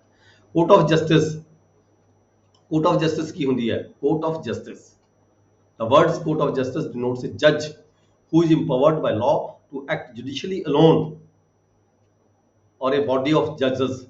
ਜੱਜ ਇਕੱਲਾ ਵੀ ਹੋ ਸਕਦਾ ਹੈ ਤੇ ਜੱਜ ਦੀ ਦੋ ਮੈਂਬਰੀ ਤਿੰਨ ਮੈਂਬਰੀ ਕਮੇਟੀ ਵੀ ਹੋ ਸਕਦੀ ਹੈ, bench ਵੀ ਹੋ ਸਕਦਾ ਹੈ, which is empowered by law to act judicially as a body when such judges or body of judges is acting judicially। ਜੋ judicially ਤੌਰ ਤੇ, ਚਾਹੇ ਉਹ ਸਿਵਲ ਦਾ ਮੁਕੱਦਮਾ ਹੋਵੇ ਚਾਹੇ ਕ੍ਰਿਮੀਨਲ ਦਾ ਮੁਕੱਦਮਾ ਹੋਵੇ, ਜਦੋਂ ਸੁਣਦੇ ਨੇ, ਜਦੋਂ ਕੋਈ ਬੋਡੀ ਹੈ ਜੱਜਾਂ ਦੀ, ਕੋਰਟ ਆਫ ਜਸਟਿਸ ਕਿਹਾ ਜਾਂਦਾ ਉਸਨੂੰ, ਤਾਂ ਉਹ ਵੀ ਜੱਜ ਦੀ ਪਰਿਭਾਸ਼ਾ ਵਿੱਚ ਗਿਣਿਆ ਜਾਂਦਾ। ਕੋਰਟ ਆਫ ਜਸਟਿਸ ਕਹਿ ਸਕਦੇ ਹਾਂ ਜਦੋਂ ਦੋ ਤਿੰਨ ਮੈਂਬਰੀ ਕਮੇਟੀ ਹੁੰਦੀ ਹੈ। ਨੈਕਸਟ ਆ ਜਾਂਦਾ public servant, section 21। Public servant ਕੌਣ ਹੁੰਦੇ ਆ? ਦੇਖੋ ਆਪਾਂ ਨੂੰ ਸਾਰਿਆਂ ਨੂੰ ਪਤਾ ਹੈ ਪਬਲਿਕ ਸਰਵੈਂਟ ਜਿੰਨੇ ਵੀ ਗਵਰਨਮੈਂਟ ਇੰਪਲਾਈ ਹੁੰਦੇ, ਚਾਹੇ ਸੈਂਟਰਲ ਗਵਰਨਮੈਂਟ ਦਾ ਇੰਪਲਾਈ ਹੋਵੇ ਚਾਹੇ ਸਟੇਟ ਗਵਰਨਮੈਂਟ ਦਾ ਇੰਪਲਾਈ ਹੋਵੇ, ਉਹ ਤਾਂ ਆਪਾਂ ਨੂੰ ਸਾਰਿਆਂ ਨੂੰ ਪਤਾ ਹੀ ਹੈ। ਪਰ ਇਸ ਤੋਂ ਇਲਾਵਾ ਹੋਰ ਕਿਹਨੂੰ ਅਸੀਂ ਪਬਲਿਕ ਸਰਵੈਂਟ ਕਹਿ ਸਕਦੇ ਹਾਂ? The words public servant denotes a person falling under any of the descriptions here and falling namely कैसे commissioned officer in the military, commissioned officer in the military naval और air ਦੇ ਵਿੱਚ ਹੋਵੇ, air force ਚ ਹੋਵੇ, ਠੀਕ ਹੈ, India ਦੀ ਸਰਕਾਰ, ਇੰਡੀਆ ਗਵਰਨਮੈਂਟ ਦੇ ਕਿਸੇ ਮਿਲਟਰੀ ਦੇ ਵਿੰਗ ਦੇ ਵਿੱਚ, ਨਵਲ ਵਿੰਗ ਹੋਵੇ ਚਾਹੇ 에ਅਰ ਵਿੰਗ ਹੋਵੇ ਚਾਹੇ ਮਿਲਟਰੀ ਦਾ ਹੋਵੇ, ਉਸ ਨੂੰ ਅਸੀਂ ਪਬਲਿਕ ਸਰਵੈਂਟ ਕਹਾਂਗੇ। ਐਵਰੀ ਜੱਜ, ਕੋਈ ਵੀ ਜੱਜ ਹੈ ਜਿਹੜਾ ਜਿਹਨੂੰ ਪਾਵਰ ਸਰਕਾਰ ਵੱਲੋਂ ਦਿੱਤੀਆਂ ਗਈਆਂ ਨੇ, ਪਬਲਿਕ ਸਰਵੈਂਟ ਦੀ ਪਰਿਭਾਸ਼ਾ ਵਿੱਚ ਗਿਣਿਆ ਜਾਂਦਾ ਹੈ। ਇਸੇ ਤਰੀਕੇ officer of the court of justice, court of justice ਬਣਾਈ ਗਈ ਹੈ, ਜਿੱਥੇ ਦੋ ਤਿੰਨ ਚਾਰ ਜੱਜ ਕੋਈ ਫੈਸਲਾ ਸੁਣਾਉਂਦੇ ਆ, ਉਹਦੇ ਸਾਰੇ ਜਿਹੜੇ ਹੈਗੇ ਆ ਆਫੀਸਰ ਹੁੰਦੇ ਆ, ਉਹਨਾਂ ਨੂੰ ਵੀ ਅਸੀਂ ਪਬਲਿਕ ਆਫੀਸਰ, ਪਬਲਿਕ ਸਰਵੈਂਟ ਕਹਿੰਦੇ ਆ। ਨੈਕਸਟ ਹੈ 5th juryman, assessor, member of the panchayat, juryman, juryman ਮਤਲਬ ਕਿ ਫੈਸਲਾ ਕਰਨ ਵਾਲਾ। ਅਸੈਸਰ ਜਦੋਂ ਕਿਸੇ ਪ੍ਰੋਪਰਟੀ ਦੀ ਅਸੈਸਮੈਂਟ ਕੀਤੀ ਜਾਂਦੀ ਹੈ, ਪ੍ਰੋਪਰਟੀ ਦੀ ਵੈਲਿਊ ਕਿੰਨੀ ਹੈ, ਠੀਕ ਹੈ। Member of a panchayat, assisting court of justice, panchayat ਦਾ ਕੋਈ ਮੈਂਬਰ ਜਦੋਂ ਉਸ ਨੂੰ ਕੋਰਟ ਦੀ ਹੈਲਪ ਦੇ ਵਜੋਂ ਲਗਾਇਆ ਜਾਂਦਾ ਹੈਗਾ, ਕਿਸੇ ਕੋਰਟ ਦੇ ਵਿੱਚ ਕਿਸੇ ਉਸ ਤੋਂ ਕੋਈ ਰਿਪੋਰਟ ਮੰਗੀ ਜਾਂਦੀ ਹੈ, ਪਬਲਿਕ ਸਰਵੈਂਟ ਤੋਂ ਕੋਈ ਰਿਪੋਰਟ ਮੰਗੀ ਜਾਂਦੀ ਹੈ, ਉਹ ਸਾਰੇ ਹੀ ਜਿਹੜੀ ਹੈਗੇ ਪਬਲਿਕ ਸਰਵੈਂਟ ਦੀ ਪਰਿਭਾਸ਼ਾ ਵਿੱਚ ਗਿਣੇ ਜਾਂਦੇ ਆ। ਇਸੇ ਤਰੀਕੇ ਹੈਗਾ arbitrator, every arbitrator or other person to whom any cause or matter has been referred by the decision or report by the court of justice। ਕਿਸੇ ਵੀ ਕੋਰਟ ਵੱਲੋਂ, ਕਿਸੇ ਵੀ ਅਥਾਰਟੀ ਵੱਲੋਂ, ਰੈਵਨਿਊ ਕੋਰਟ ਹੋਵੇ ਚਾਹੇ ਕੋਈ ਸਿਵਲ ਕੋਰਟ ਹੋਵੇ ਚਾਹੇ ਕੋਈ ਕ੍ਰਿਮੀਨਲ ਕੋਰਟ ਹੋਵੇ, ਕਿਸੇ ਕੋਰਟ ਵੱਲੋਂ ਕਿਸੇ ਵਿਅਕਤੀ ਨੂੰ ਆਰਬਿਟਰੇਟਰ ਨੂੰ ਕਰ ਦਿੱਤਾ ਜਾਂਦਾ ਹੈ। ਦੋ ਆਰਬਿਟਰੇਟਰ ਕੌਣ ਹੁੰਦਾ? ਜਦੋਂ ਦੋ ਤਰ੍ਹਾਂ ਦਾ ਕੋਈ ਡਿਸਪਿਊਟ ਹੁੰਦਾ, ਦੋ ਤਰ੍ਹਾਂ ਦੇ ਡਿਸਪਿਊਟ ਨੂੰ ਪਹਿਲਾਂ ਆਰਬਿਟਰੇਟਰ ਕੋਲ ਭੇਜ ਦਿੱਤਾ ਜਾਂਦਾ ਵੀ ਤੁਸੀਂ ਇਹਦਾ ਸਮਝੌਤਾ ਕਰਾ ਕੇ ਤੁਸੀਂ ਇਹਦਾ ਫੈਸਲਾ ਕਰੋ, ਤੁਸੀਂ ਆਪਣੀ ਜਜਮੈਂਟ ਦਿਓ ਕੀ ਦੇਣੀ ਹੈ। ਤੇ ਉਸ ਜਿਹੜਾ ਆਰਬਿਟਰੇਟਰ ਹੈ, ਆਰਬਿਟਰੇਟਰ ਨੂੰ ਮੇ ਵੀ ਆਰਬਿਟਰੇਟਰ ਉਹ ਉਸ ਵੇਲੇ ਕੋਈ ਹੋ ਸਕਦਾ ਹੈਗਾ, ਕੋਈ ਜ਼ਰੂਰੀ ਨਹੀਂ ਵੀ ਸਰਕਾਰੀ ਮੁਲਾਜ਼ਮੀ ਹੋਵੇ, ਪਰ ਉਸਨੂੰ ਉਸ ਦਿਸ਼ਾ ਦੇ ਵਿੱਚ ਇਹ ਹੈਗਾ ਪਬਲਿਕ ਸਰਵੈਂਟ ਦੀ ਪਰਿਭਾਸ਼ਾ ਵਿੱਚ ਗਿਣਿਆ ਜਾਏਗਾ। 7th ਹੈਗਾ every person who holds any office by virtue of which he is empowered to place or keep any person in confinement. ਕੋਈ ਵਿਅਕਤੀ ਐਸਾ ਜਿਵੇਂ ਕੋਈ ਜੇਲ੍ਹ ਦਾ ਅਧਿਕਾਰੀ ਹੋਵੇ ਜਾਂ ਕੋਈ ਮਤਲਬ ਕਿ ਟੈਂਪਰੇਰੀ ਜੇਲ੍ਹ ਬਣਾਈ ਗਈ ਹੋਵੇ, ਕਿਸੇ ਵਿਅਕਤੀ ਨੂੰ ਪਕੜ ਕੇ ਰੱਖਣ ਦੇ ਪਾਵਰਾਂ ਦਿੱਤੀਆਂ ਗਈਆਂ ਹੁਣ, ਕੋਈ ਪੁਲਿਸ ਵਾਲੇ ਨੂੰ ਕਿਸੇ ਜਗ੍ਹਾ ਦੇ ਉੱਪਰ ਕਨਫਾਈਨਮੈਂਟ ਕਰਕੇ ਕਿਸੇ ਵਿਅਕਤੀ ਨੂੰ ਰੱਖਣਾ ਹੋਵੇ, ਉਹ ਵੀ ਜਿਹੜਾ ਵਿਅਕਤੀ ਹੈਗਾ ਜਿਹਦੀ ਇਹ ਡਿਊਟੀ ਲੱਗੀ ਹੋਈ ਹੈ, ਉਹ ਵੀ ਪਬਲਿਕ ਸਰਵੈਂਟ ਦੀ ਪਰਿਭਾਸ਼ਾ ਵਿੱਚ ਆਏਗਾ। ਇਸੇ ਤਰੀਕੇ 8th ਹੈਗਾ every officer of the government whose duties it is as such officer to prevent offence, ਜੁਰਮ ਨੂੰ ਰੋਕਣਾ, ਆਫੈਂਸ ਨੂੰ ਰੋਕਣਾ ਜਾਂ ਉਹਦੀ ਕੋਈ ਇਨਫੋਰਮੇਸ਼ਨ ਦੇਣੀ, ਠੀਕ ਹੈ। ਜਿਸ ਵਿਅਕਤੀ ਦੀ ਕੋਈ ਡਿਊਟੀ ਇੱਦਾਂ ਦੀ ਲੱਗੀ ਹੋਈ ਹੈ ਸਰਕਾਰ ਵੱਲੋਂ, ਉਹ ਵੀ ਪਬਲਿਕ ਸਰਵੈਂਟ ਕਹਾਏਗਾ। ਐਵਰੀ ਆਫੀਸਰ 9th ਹੈਗਾ, every officer whose duty is as such officer to take, receive, keep or expend any property, ਜਿਵੇਂ ਕਿ ਕੋਰਟਾਂ ਕਈ ਵਾਰੀ ਪ੍ਰੋਪਰਟੀ ਕੋਈ ਦਾ ਪ੍ਰੋਪਰਟੀ ਦਾ ਕਬਜ਼ਾ ਲੈ ਕੇ ਅੱਗੇ ਕਿਸੇ ਨੂੰ ਦੇ ਦਿੰਦੀਆਂ ਨੇ ਸੰਭਾਲ ਦੇ ਖਾਤਰ, ਹੋਰ ਦੀ ਖਾਤਰ। ਠੀਕ ਹੈ, ਉਹ ਜਿਹੜਾ ਵੀ ਕੋਈ ਵਿਅਕਤੀ ਹੈਗਾ, ਐਵਰੀ ਆਫੀਸਰ, ਕੋਈ ਆਫੀਸਰ ਹੈ, ਤਹਿਸੀਲਦਾਰ ਹੈ, ਜਿਵੇਂ ਨਾਇਬ ਤਹਿਸੀਲਦਾਰ ਹੈ ਜਾਂ ਕੋਈ ਹੋਰ ਆਫੀਸਰ ਹੈਗਾ, as such officer to take, receive, keep or expend any property, ਕੋਈ ਪ੍ਰੋਪਰਟੀ ਸਰਕਾਰ ਦੇ ਖਾਤੇ ਤੇ on behalf of the government, to take any survey, assessment or contract on behalf of the government. ਠੀਕ ਹੈ, ਇਦਾਂ ਦੇ ਜਿਹੜੇ ਸਾਰੇ ਆਫੀਸਰ ਹੁੰਦੇ ਨੇ, ਕੋਈ ਪ੍ਰੋਪਰਟੀ ਨੂੰ ਲੈਂਦੇ ਨੇ ਸਰਕਾਰ ਦੇ ਬਿਹਾਫ ਤੇ, ਪ੍ਰੋਪਰਟੀ ਲੈਂਦੇ ਨੇ, ਕਬਜ਼ਾ ਲੈਂਦੇ ਉਹਦਾ, ਜਾਂ ਉਹਦੇ 'ਚ ਕੋਈ ਐਕਸਪੈਂਸ਼ਨ ਕੀਤੀ ਜਾਂਦੀ ਹੈ, ਤਾਂ ਉਹ ਸਾਰੇ ਪਬਲਿਕ ਸਰਵੈਂਟ ਦੀ ਪਰਿਭਾਸ਼ਾ ਵਿੱਚ ਆਉਣਗੇ। Every officer whose duty it is to take, receive, keep or expend any property, ਜਾਂ ਕੋਈ ਚਾਰਜ ਲੈਣਾ ਹੈ, ਕੋਈ ਟੈਕਸ ਲੈਣਾ ਹੈ ਸਰਕਾਰ ਦੇ ਬਿਹਾਫ ਤੇ, ਠੀਕ ਹੈ, ਕਿਸੇ ਆਫੀਸਰ ਨੇ ਪਬਲਿਕ ਸਰਵੈਂਟ ਹੋਏਗਾ। 11th ਹੈਗਾ, every person who holds any office by virtue of which he is empowered to prepare, publish, maintain or revise an electoral roll, ਜਿਹੜੇ ਵੀ ਜਦੋਂ ਇਲੈਕਸ਼ਨ ਹੁੰਦੀ ਹੈ, ਉਸ ਇਲੈਕਸ਼ਨ ਦੇ ਦੌਰਾਨ ਜਿਹੜੇ ਵਿਅਕਤੀ ਦੀ ਡਿਊਟੀ ਲੱਗੀ ਹੁੰਦੀ ਹੈ ਵੋਟਰ ਲਿਸਟਾਂ ਨੂੰ ਤਿਆਰੀ ਕਰਨ ਦੀ, ਅਮੈਂਡਮੈਂਟ ਕਰਨ ਦੀ, ਪਬਲਿਸ਼ ਕਰਨ ਦੀ। ਠੀਕ ਹੈ, ਇਹ ਸਾਰੇ ਹੀ ਪਬਲਿਕ ਸਰਵੈਂਟ ਦੀ ਪਰਿਭਾਸ਼ਾ ਵਿੱਚ ਆ ਜਾਂਦੇ ਨੇ। 12th ਹੈ, every person in service or pay of the government, ਜੋ ਸਰਵਿਸ ਦੇ ਵਿੱਚ ਹੈ ਜਾਂ ਸਰਕਾਰ ਦੇ ਖਾਤੇ ਚੋਂ ਪੇ ਲੈਂਦਾ, ਰਿਮਿਊਨਰੇਸ਼ਨ ਲੈਂਦਾ, ਫੀਸ ਲੈਂਦਾ ਔਰ ਕਮਿਸ਼ਨ ਲੈਂਦਾ, for the performance of the public duty by the government. ਸਰਕਾਰ ਦੇ ਖਾਤੇ ਚੋਂ ਕਮਿਸ਼ਨ ਲੈਂਦਾ, ਪੇ ਲੈਂਦਾ, ਸੈਲਰੀ ਲੈਂਦਾ, ਕੁਝ ਵੀ ਲੈਂਦਾ ਹੈਗਾ, ਉਹ ਪਬਲਿਕ ਸਰਵੈਂਟ ਦੀ ਪਰਿਭਾਸ਼ਾ ਵਿੱਚ ਆਉਂਦਾ ਹੈ। ਇਸੇ ਤਰੀਕੇ local authority, local government, municipal corporation, municipal ਕਮੇਟੀਆਂ, ਠੀਕ ਹੈ, ਅੰਡਰ ਦਾ ਸੈਂਟਰ ਗਵਰਨਮੈਂਟ ਹੋਵੇ ਚਾਹੇ ਸਟੇਟ ਗਵਰਨਮੈਂਟ ਦੇ ਅੰਡਰ ਹੋਵੇ, ਉੱਥੇ ਵੀ ਜਿੰਨੇ ਵੀ ਇੰਪਲਾਈ ਕੰਮ ਕਰਦੇ ਹੈਗੇ ਆ, ਉਹ ਸਾਰੇ ਹੀ ਪਬਲਿਕ ਸਰਵੈਂਟ ਦੀ ਪਰਿਭਾਸ਼ਾ ਵਿੱਚ ਆਉਂਦੇ ਆ। ਐਗਜ਼ਾਮਪਲ ਦੇ ਤੌਰ ਤੇ municipal commissioner MC is also a public servant. Explanation 1, person falling under any of the above descriptions are public servants whether appointed by the government or not। ਬੇਸ਼ੱਕ ਸਰਕਾਰ ਨੇ ਉਹਦੀ ਅਪਾਇੰਟਮੈਂਟ ਕੀਤੀ ਹੋਵੇ ਚਾਹੇ ਨਾ ਕੀਤੀ ਹੋਵੇ, ਪਰ ਜਿਹੜੇ ਉਹ ਉੱਪਰ ਅਸੀਂ ਪੜ੍ਹੇ ਹੈਗੇ ਉਹ ਸਾਰੇ ਹੀ ਜਿਹੜੇ ਵਿਅਕਤੀ ਨੇ ਉਹ ਪਬਲਿਕ ਸਰਵੈਂਟ ਦੀ ਪਰਿਭਾਸ਼ਾ ਵਿੱਚ ਗਿਣੇ ਜਾਂਦੇ ਨੇ। ਇਸੇ ਤਰੀਕੇ ਇਲੈਕਸ਼ਨ ਦੀ ਪਰਿਭਾਸ਼ਾ ਦਿੱਤੀ ਹੈ। The words election denotes an election for the purpose of selecting members of legislative assembly, municipal corporation or other public authority of the whatever character, ਜਿਹੜੀ ਮਰਜ਼ੀ ਹੋਵੇ, the method of selection under any law। Election ਦੀ ਪਰਿਭਾਸ਼ਾ ਦਿੱਤੀ ਗਈ। ਚਲੋ ਜੀ, movable property, ਜਿਸ property ਨੂੰ ਅਸੀਂ ਇੱਧਰ ਤੋਂ ਲੈ ਕੇ ਜਾ ਸਕੀਏ, ਠੀਕ ਹੈ, ਉਹਦੇ ਵਿੱਚ ਜਿਹੜੀ ਲੈਂਡ ਹੈ ਉਹ ਸ਼ਾਮਲ ਨਹੀਂ ਹੁੰਦੀ ਹੈਗੀ, ਜਾਂ ਲੈਂਡ ਦੇ ਨਾਲ ਕੁਝ ਪ੍ਰਾਪਰਟੀ ਅਟੈਚਡ ਹੋਈਆਂ ਹੁੰਦੀਆਂ ਜਿਨ੍ਹਾਂ ਨੂੰ ਅਸੀਂ ਜਲਦੀ ਮਤਲਬ ਕਿ ਉਹ ਤੋਂ ਸੈਪਰੇਟ ਨਹੀਂ ਕਰ ਸਕਦੇ। ਇਹ ਪ੍ਰਾਪਰਟੀ ਜਿਹੜੀ ਵੀ ਪ੍ਰਾਪਰਟੀ ਦਾ ਦੀ ਹੈ ਜਿਹਨੂੰ ਅਸੀਂ ਇੱਧਰ ਤੋਂ ਲੈ ਕੇ ਜਾ ਸਕਦੇ ਹਾਂ, ਮੂਵੇਬਲ ਪ੍ਰਾਪਰਟੀ ਕਹਿਲਾਉਂਦੀ ਹੈ। ਰੌਂਗਫੁਲ ਗੇਨ, ਜਿਹੜਾ ਗੇਨ ਅਸੀਂ ਗਲਤ ਤਰੀਕੇ ਦੇ ਨਾਲ ਕੋਈ ਪ੍ਰਾਪਰਟੀ ਕਿਸੇ ਦੀ ਲੈ ਲਈ ਹੋਵੇ ਜਾਂ ਕਿਸੇ ਤੋਂ ਪੈਸੇ ਲੈ ਲਏ ਹੋਣ, ਕੁਝ ਵੀ ਲੈ ਲਿਆ ਹੋਵੇ, ਗਲਤ ਤਰੀਕੇ ਦੇ ਨਾਲ ਉਸਨੂੰ ਰੌਂਗਫੁਲ ਗੇਨ ਕਿਹਾ ਜਾਂਦਾ ਹੈ। ਰੌਂਗਫੁਲ ਲਾਸ ਦਾ ਮਤਲਬ ਇਹ ਹੈ ਵੀ ਸਾਡਾ ਲਾਸ ਨਹੀਂ ਸੀ ਹੋਣਾ ਚਾਹੀਦਾ, ਪਰ ਸਾਡਾ ਲਾਸ ਹੋ ਗਿਆ, ਗਲਤ ਤਰੀਕੇ ਨਾਲ ਲਾਸ ਹੋ ਗਿਆ। Wrongful loss is the loss by unlawful means property to which a person losing it is legally entitled। Legally ਤੌਰ ਤੇ ਉਹ ਇੰਟਾਈਟਲ ਸੀ ਪਰ ਉਹਦੇ ਤੋਂ ਲੂਜ਼ ਹੋ ਚੁੱਕੀ ਆ, ਉਹ ਰੌਂਗਫੁਲੀ ਲਾਸ ਕਹਾਂਗੇ ਇਸਨੂੰ। ਇਸ ਲਈ ਗੇਨਿੰਗ ਰੌਂਗਫੁਲੀ, ਲੂਜ਼ਿੰਗ ਰੌਂਗਫੁਲੀ, ਗਲਤ ਤਰੀਕੇ ਦੇ ਨਾਲ ਕੋਈ ਚੀਜ਼ ਗੇਨ ਕਰਨਾ ਜਾਂ ਗਲਤ ਤਰੀਕੇ ਨਾਲ ਕੋਈ ਚੀਜ਼ ਨੂੰ ਲੂਜ਼ ਕਰ ਦੇਣਾ, ਉਹਨੂੰ ਅਸੀਂ ਗੇਨਿੰਗ ਰੌਂਗਫੁਲੀ ਜਾਂ ਲੂਜ਼ਿੰਗ ਰੌਂਗਫੁਲੀ ਹੀ ਕਹਿੰਦੇ ਆ। ਡਿਸਨੈਸਟਲੀ, ਬੇਈਮਾਨੀ ਦੇ ਨਾਲ ਕੋਈ ਕੰਮ ਕਰਦੇ ਆ ਅਸੀਂ, ਰੌਂਗਫੁਲ ਗੇਨ ਕਰਦੇ ਆ, ਠੀਕ ਹੈ, with the intention of wrongful gain to one person or wrongful. ਛੋੜੋ, ਫਰਾਡੂਲੈਂਟਲੀ, ਬੇਈਮਾਨੀ ਨਾਲ ਅੱਗੇ ਚਲੋ ਜੀ। ਰੀਜ਼ਨਸ ਟੂ ਬਲੀਵ, ਜਦੋਂ ਸਾਨੂੰ ਵਿਸ਼ਵਾਸ ਹੈ, a person is said to have reason to believe thing if he has sufficient cause to believe that thing but not otherwise। ਵਿਸ਼ਵਾਸ ਕਰਦੇ ਹਾਂ ਕਿਸੇ ਚੀਜ਼ ਦਾ ਵੀ, ਸਾਨੂੰ ਹਾਂ ਵਿਸ਼ਵਾਸ ਹੈਗਾ ਵੀ ਠੀਕ ਹੈ ਇਹ ਚੀਜ਼, ਤੇ ਕੋਈ ਮੈਲਫ ਇੰਟੈਂਸ਼ਨ ਦਿਮਾਗ 'ਚ ਨਹੀਂ ਹੁੰਦੀ, ਉਸਨੂੰ ਰੀਜ਼ਨ ਟੂ ਬਲੀਵ ਕਹਿ ਸਕਦੇ ਹਾਂ। Property in possession of wife, clerk ਔਰ ਸਰਵੈਂਟ, ਜਦੋਂ ਕਿਸੇ ਵਿਅਕਤੀ ਦੀ ਕਿਸੇ ਪ੍ਰੋਪਰਟੀ ਜਿਹੜੀ ਹੈਗੀ ਆ ਉਹਦੇ ਵਾਈਫ ਦੇ ਕਬਜ਼ੇ ਵਿੱਚ ਹੋਵੇ, ਜਾਂ ਉਹਦੇ ਕਲਰਕ ਦੇ ਕਿਸੇ ਕਬਜ਼ੇ 'ਚ ਹੋਵੇ, ਜਾਂ ਉਹਦੇ ਕਿਸੇ ਸਰਵੈਂਟ ਦੇ ਕਬਜ਼ੇ 'ਚ ਹੋਵੇ, ਤਾਂ ਉਹ ਜਿਹੜੀ ਕਬਜ਼ਾ ਹੈਗਾ ਉਸ ਵਿਅਕਤੀ ਦਾ ਹੀ ਮੰਨਿਆ ਜਾਂਦਾ ਹੈਗਾ।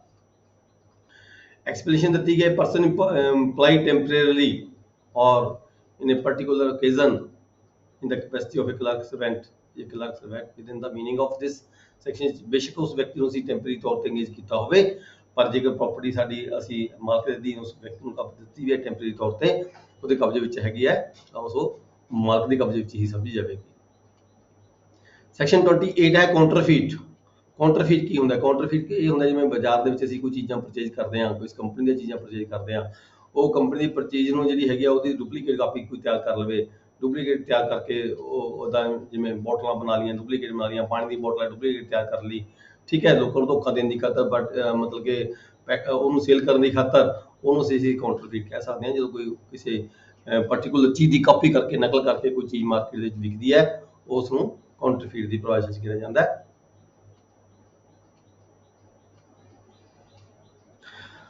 ਨੈਕਸਟ ਆ ਜਾਓ ਡਾਕੂਮੈਂਟ 29। ਡਾਕੂਮੈਂਟ ਕੀ ਹੁੰਦੇ ਆ? ਡਾਕੂਮੈਂਟ ਦੇਖੋ ਅਸੀਂ ਕਹਿੰਦੇ ਆ ਵੀ ਪੇਪਰ ਨੇ ਜਿਹੜੇ ਸਾਰੇ, ਕੋਈ ਰਜਿਸਟਰੀ ਹੈ, ਕੋਈ ਇਕਰਾਰਨਾਮਾ ਹੈ, ਬਿਆਨਾ ਹੈ, ਠੀਕ ਹੈ, ਇਹ ਡਾਕੂਮੈਂਟ ਦੀ ਪਰਿਭਾਸ਼ਾ ਚ ਆ ਜਾਂਦੇ ਆ। ਪਰ ਇਸ ਤੋਂ ਇਲਾਵਾ the words document denotes any matter expressed or described upon any substance, means letters, figures, marks, ਕੋਈ ਫਿਗਰ ਕਿਤੇ ਦਰਸਾਈ ਗਈ ਹੋਵੇ ਜਿਸ ਤੋਂ ਪਤਾ ਲੱਗਦਾ ਹੋਵੇ, ਜਿਵੇਂ ਆਪਾਂ ਕਹਿੰਦੇ ਆ ਸਾਈਨ ਬੋਰਡ ਲੱਗੇ ਹੋਏ ਆ ਸੜਕਾਂ ਦੇ ਉੱਪਰ, ਕੋਈ ਫਿਗਰ ਦਿਖਾਈਆਂ ਗਈਆਂ, ਕੋਈ ਮਾਰਕ ਦਿਖਾਏ ਹੋਏ ਹੁੰਦੇ ਆ, ਦੈਟ ਇਜ਼ ਆਲਸੋ ਮਤਲਬ ਕਿ ਉਹਨੂੰ ਵੀ ਅਸੀਂ ਡਾਕੂਮੈਂਟ ਕਹਿ ਸਕਦੇ ਹਾਂ। ਕੋਈ ਲੈਟਰ ਹੈ, ਕੋਈ ਫਿਗਰ ਦਰਸਾਈ ਗਈ ਹੈ, or by more than one of the those means, ਜਿਹੜਾ ਵੀ ਕਿਸੇ ਕੋਈ ਵੀ ਚੀਜ਼ ਹੈ, ਬੇਸ਼ੱਕ ਕਿਸੇ ਫੱਟੇ ਦੇ ਉੱਪਰ ਉਪਰਾਈ ਗਈ ਹੈ, ਫੱਟੇ ਉੱਪਰ ਲਿਖਿਆ ਗਿਆ, ਕਿਸੇ ਪੇਪਰ ਦੇ ਉੱਪਰ ਲਿਖਿਆ ਗਿਆ, ਕਿਸੇ ਤਖਤੀ ਉੱਪਰ ਲਿਖ ਦਿੱਤਾ, ਕਿਸੇ ਬੋਰਡ ਦੇ ਉੱਪਰ ਲਿਖ ਦਿੱਤਾ ਕਿਸੇ ਨੇ, ਠੀਕ ਹੈ, ਕੋਈ ਮਾਰਕ ਕਰ ਦਿੱਤਾ, ਕੋਈ ਫਿਗਰ ਬਣਾ ਦਿੱਤੀ, ਜਿਹਨੂੰ ਅਸੀਂ ਕੋਰਟ ਦੇ ਵਿੱਚ ਜਾ ਕੇ ਐਵੀਡੈਂਸ ਦੇ ਵਜੋਂ ਪ੍ਰੂਵ ਕਰ ਸਕਦੇ ਹੋਈਏ, that is called the document. It is material by upon what substance, ਵੀ ਕਿਹੜੇ ਸਬਸਟੈਂਸ ਦੇ ਉੱਪਰ ਲਿਖਿਆ ਗਿਆ, ਜਿਹੜਾ ਲੈਟਰ ਹੈ ਜਾਂ ਫਿਗਰ ਹੈ ਜਾਂ ਮਾਰਕ ਕੋਈ ਬਣਾਇਆ ਗਿਆ, ਕਿੱਥੇ ਬਣਾਇਆ ਗਿਆ, ਠੀਕ ਹੈ, ਕਿਹੜੀ ਜਗ੍ਹਾ ਤੇ ਬਣਾਇਆ ਗਿਆ। ਕੋਈ ਜ਼ਰੂਰੀ ਨਹੀਂ ਹੈ ਵੀ ਉਹ ਕਾਗਜ਼ ਦੇ ਉੱਪਰ ਲਿਖਿਆ ਗਿਆ ਹੋਵੇ, ਕਿਸੇ ਵੀ ਸਥਾਨ ਤੇ ਲਿਖਿਆ ਗਿਆ ਹੋਵੇ ਅਸੀਂ ਤੇ ਜਿਸਨੂੰ ਅਸੀਂ ਕਿਸੇ ਕੋਰਟ ਦੇ ਵਿੱਚ ਐਜ਼ ਐਵੀਡੈਂਸ ਯੂਜ਼ ਕਰ ਸਕਦੇ ਹੋਈਏ, ਦੈਟ ਇਜ਼ ਕਾਲਡ ਡਾਕੂਮੈਂਟ। ਇਹਦੀ ਪਰਿਭਾਸ਼ਾ ਦਿੱਤੀ ਗਈ ਹੈ ਰਾਈਟਿੰਗ, ਕੋਈ ਵੀ ਰਾਈਟਿੰਗ ਕੀਤੀ ਗਈ ਹੈ, ਐਕਸਪ੍ਰੈਸਿੰਗ, ਜਿਹਦੀ ਐਕਸਪ੍ਰੈਸ ਕਰਦੀ ਹੈ ਟਰਮਸ ਆਫ ਦਾ ਕੰਟਰੈਕਟ, ਵੀ ਸਾਡੇ ਚਾਰ ਸਮਝੌਤਾ ਹੋਇਆ ਸੀਗਾ, which may be used as evidence of the contract is a document, ਠੀਕ ਹੈ। ਕਿਤੇ ਵੀ ਅਸੀਂ ਕੋਈ ਐਗਰੀਮੈਂਟ, ਕਿਸੇ ਦੀਆਂ ਟਰਮਸ ਐਂਡ ਕੰਡੀਸ਼ਨਸ ਕਿਤੇ ਨੋਟ ਕਰ ਲਈਆਂ ਕਿਸੇ ਐਗਰੀਮੈਂਟ ਦੇ ਤਹਿਤ, ਜਿਹਨੂੰ ਅਸੀਂ ਕੋਰਟ ਦੇ ਜਾ ਕੇ ਲੈ ਕੇ ਪੇਸ਼ ਕਰ ਸਕਦੇ ਹਾਂ ਵੀ ਆਹ ਦੇਖੋ ਜੀ ਇੱਥੇ ਲਿਖਿਆ ਸੀ, ਅਸੀਂ ਇਹ ਆ ਪੇਪਰ ਤੇ ਲਿਖਿਆ ਸੀ, ਜਾਂ ਕਿਸੇ ਹੋਰ ਜਗ੍ਹਾ ਤੇ ਲਿਖਿਆ ਸੀਗਾ, ਉਹ ਜਿਹੜਾ ਹੈਗਾ ਉਹ ਡਾਕੂਮੈਂਟ ਹੀ ਕਹਿਲਾਏਗਾ। ਕੋਈ ਚੈੱਕ ਹੈ ਬੈਂਕਰ ਦਾ ਦਿੱਤਾ ਹੋਇਆ, a cheque upon banker is document, power attorney ਹੈ, ਇਹ ਵੀ ਡਾਕੂਮੈਂਟ ਕਹਾਏਗਾ। ਕੋਈ ਮੈਪ ਨੇ, ਨਕਸ਼ੇ ਨੇ, ਠੀਕ ਹੈ, ਕਿਸੇ ਰਜਿਸਟਰੀ ਨਾਲ ਅਟੈਚ ਕੀਤੇ ਗਏ ਨਕਸ਼ੇ ਨੇ, ਕਿਤੇ ਹੋਰ ਕਿਸੇ ਫਾਈਲ ਵਿੱਚ ਲੱਗੇ ਹੋਏ ਜਿਹੜੇ ਨਕਸ਼ੇ ਨੇ, that is also document. Writing ਹੈ ਕੰਟੇਨਿੰਗ ਡਾਇਰੈਕਸ਼ਨਸ, ਕੋਈ ਰਾਈਟਿੰਗ ਲਿਖੀ ਵੀ ਹੈ ਜਿਹਦੇ ਵਿੱਚ ਡਾਇਰੈਕਸ਼ਨ ਦਿੱਤੀਆਂ ਗਈਆਂ ਨੇ, ਇੰਸਟਰਕਸ਼ਨ ਦਿੱਤੀਆਂ ਗਈਆਂ ਨੇ, ਉਹ ਵੀ ਇੱਕ ਡਾਕੂਮੈਂਟ ਦਾ ਪਾਰਟ ਹੁੰਦਾ ਹੈ।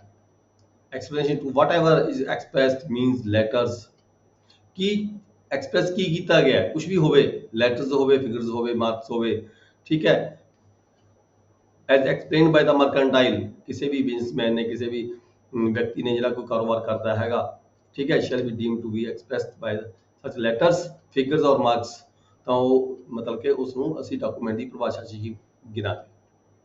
ਐਗਜ਼ਾਮਪਲ ਦਿੱਤੀ ਗਈ ਇੱਕ, he writes his name on the back of a bill of exchange payable to his order।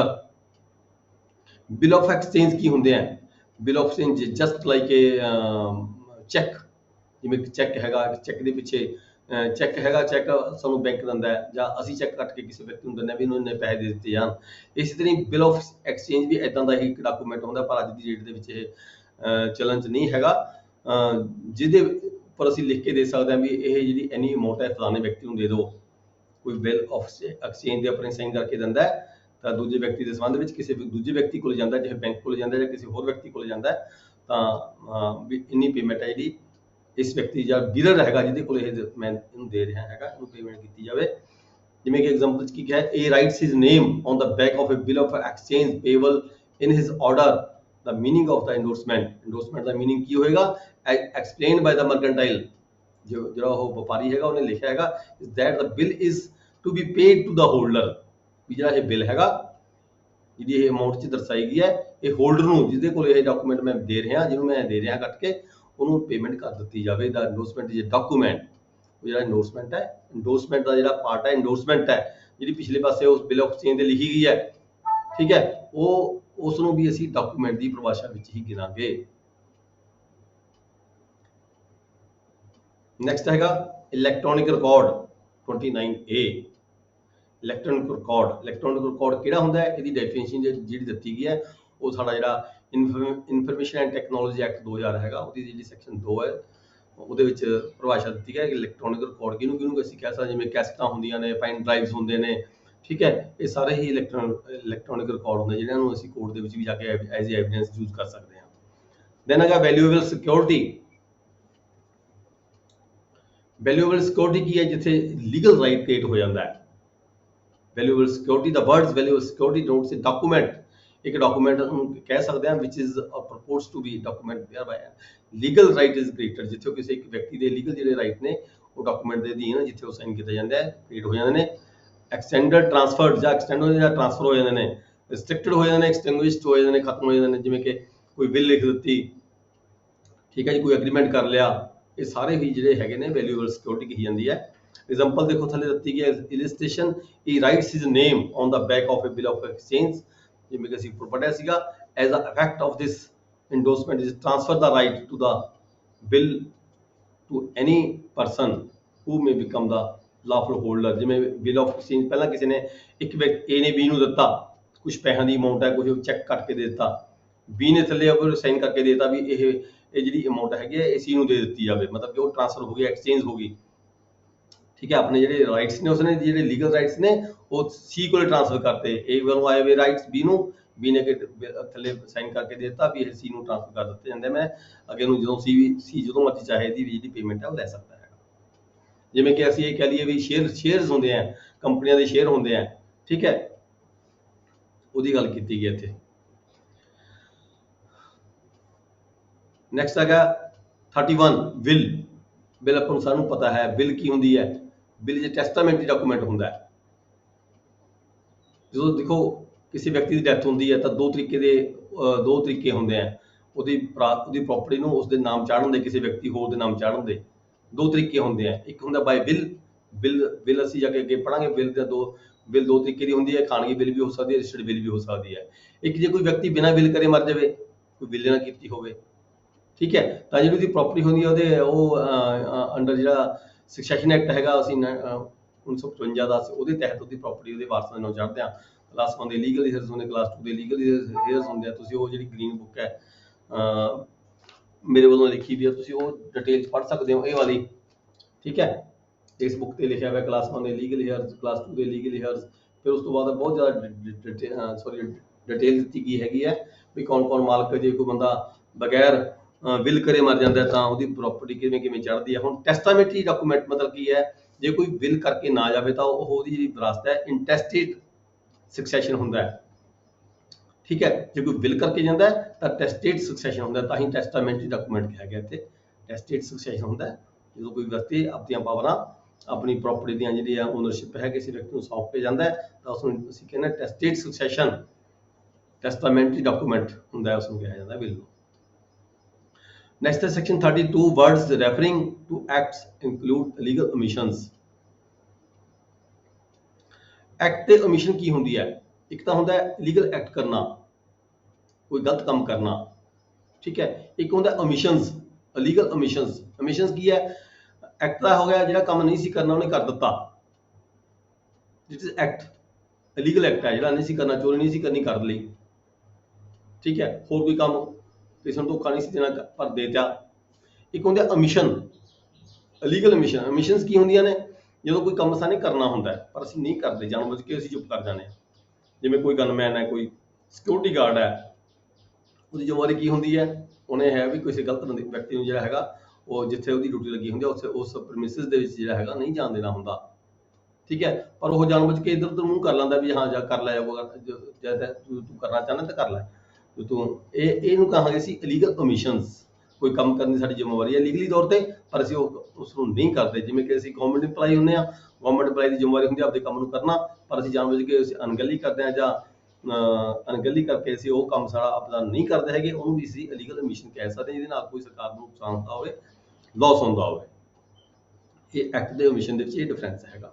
Act ਜਿਹੜਾ ਕੰਮ ਅਸੀਂ ਨਹੀਂ ਸੀ ਕਰਨਾ ਹੁੰਦਾ, ਗਲਤ ਤਰੀਕੇ ਨਾਲ ਕਰ ਦਿੱਤਾ। ਓਮਿਸ਼ਨ ਜਿਹੜੀ ਅਸੀਂ ਕੰਮ ਅਸੀਂ ਕਰਨਾ ਹੁੰਦਾ ਸੀਗਾ, ਲੀਗਲੀ ਤੌਰ ਤੇ ਅਸੀਂ ਬਾਉਂਡ ਸੀਗੇ, ਪਰ ਅਸੀਂ ਨਹੀਂ ਕੀਤਾ, ਉਹਨੂੰ ਅਸੀਂ ਓਮਿਸ਼ਨ ਕਹਿੰਦੇ ਆ। 34 ਇਹ ਬਹੁਤ ਇੰਪੋਰਟੈਂਟ ਸੈਕਸ਼ਨ ਹੈਗੀ ਹੈ 34। ਇਹ ਤੁਸੀਂ ਆਮ ਤੌਰ ਤੇ ਦੇਖਿਆ ਹੋਵੇਗਾ, ਬਹੁਤ ਸਾਰੀਆਂ ਜਿਹੜੀਆਂ FIRs ਲੌਂਚ ਕੀਤੀਆਂ ਜਾਂਦੀਆਂ ਨੇ ਪੁਲਿਸ ਡਿਪਾਰਟਮੈਂਟ ਵੱਲੋਂ। ਕੁਝ ਬੰਦੇ ਇਕੱਠੇ ਹੋ ਕੇ ਜਦੋਂ ਕੋਈ ਕ੍ਰਾਈਮ ਕਰਦੇ ਨੇ, ਕ੍ਰਾਈਮ ਕਮਿਟ ਕਰਦੇ ਨੇ, ਕੋਈ ਮਰਡਰ ਕਰਦੇ ਨੇ, ਕੋਈ ਕਿਸੇ ਨੂੰ ਧੋਖਾ ਦਿੰਦੇ ਨੇ, ਠੀਕ ਹੈ, ਕੋਈ ਕਿਸੇ ਸਰਟੀਫਿਕੇਟ ਮਾਰਦੇ ਨੇ, ਤਾਂ ਉਹਦੇ ਵਿੱਚ ਤੁਸੀਂ ਆਮ ਤੌਰ ਤੇ ਦੇਖਿਆ ਹੋਵੇਗਾ ਜਿਹੜੀ ਸੈਕਸ਼ਨ 34 ਹੈ ਆਮ ਤੌਰ ਤੇ ਅਪਲਾਈ ਕੀਤੀ ਜਾਂਦੀ ਹੈ। ਇਹ ਕਿਉਂ ਅਪਲਾਈ ਕੀਤੀ ਜਾਂਦੀ ਹੈ? ਕਿਉਂਕਿ ਇੱਥੇ ਜਿਹੜੇ ਵਿਅਕਤੀਆਂ ਦੀ ਜਿਹੜੀ ਗਿਣਤੀ ਹੁੰਦੀ ਹੈ ਉਹ ਸੈਵਰਲ ਪਰਸਨਸ ਆ ਜਾਂਦੇ ਨੇ, ਕਾਮਨ ਅਟੈਂਸ਼ਨ ਉਹਦੀ ਹੋ ਜਾਂਦੀ ਹੈ। ਇਕੱਠੇ ਹੋ ਕੇ ਕੋਈ ਕ੍ਰਾਈਮ ਕਮਿਟ ਕਰਦੇ ਨੇ, ਕਿਸੇ ਵਿਅਕਤੀ ਦਾ ਮਰਡਰ ਕਰਦੇ ਨੇ ਜਾਂ ਕਿਸੇ ਨੂੰ ਕੋਈ ਹੋਰ ਨੁਕਸਾਨ ਪਹੁੰਚਾਉਂਦੇ ਆ, ਠੀਕ ਹੈ। ਇਹ ਸੈਕਸ਼ਨ 34 ਹੈ, ਇੰਪੋਰਟੈਂਟ ਹੈ। ਜ਼ਿਆਦਾਤਰ ਸੈਕਸ਼ਨਸ ਜਿੱਥੇ ਕਿਤੇ ਮਰਡਰ ਵਗੈਰਾ ਹੁੰਦੇ ਨੇ ਉਹਦੇ ਵਿੱਚ ਨਾਲ ਇਹ ਪਲੇਸ ਕੀਤੀ ਹੁੰਦੀ ਹੈ। Acts done by several persons in furtherance of the common attention. ਜਦੋਂ ਕਾਮਨ ਅਟੈਂਸ਼ਨ ਦੇ ਨਾਲ ਕੋਈ ਬੰਦੇ ਕੋਈ ਐਕਟ ਕਰਦੇ ਨੇ, ਠੀਕ ਹੈ। When a criminal act is done by several persons in furtherance of a common attention, common attention ਨੂੰ ਲੈ ਕੇ ਵੀ ਸਿਆਪਾ ਆਪਣੇ ਆਪ ਜਿਹੜਾ ਕ੍ਰਾਈਮ ਹੈ ਕਮਿਟ ਕਰਨਾ, ਕੋਈ ਚੋਰੀ ਕਰਨੀ ਹੈ, ਕੋਈ ਡਾਕਾ ਮਾਰਨਾ, ਕੋਈ ਕਿਸੇ ਬੰਦੇ ਦਾ ਕਤਲ ਕਰਨਾ, ਮਾਰਨਾ ਕਿਸੇ ਨੂੰ, ਇੰਟੈਂਸ਼ਨ ਆਫ ਆਲ, ਜਦੋਂ ਸਾਰਿਆਂ ਦੀ ਇੰਟੈਂਸ਼ਨ ਇੱਕ ਹੁੰਦੀ ਹੈ, each of such person is liable for that act in same manner as if it has was done by him alone।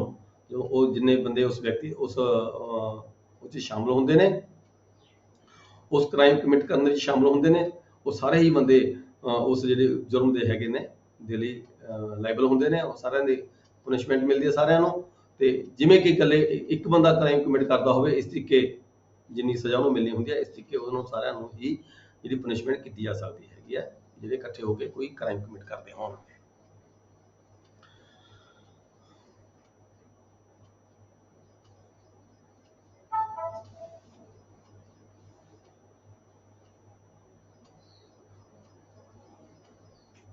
Next ਚਲੋ,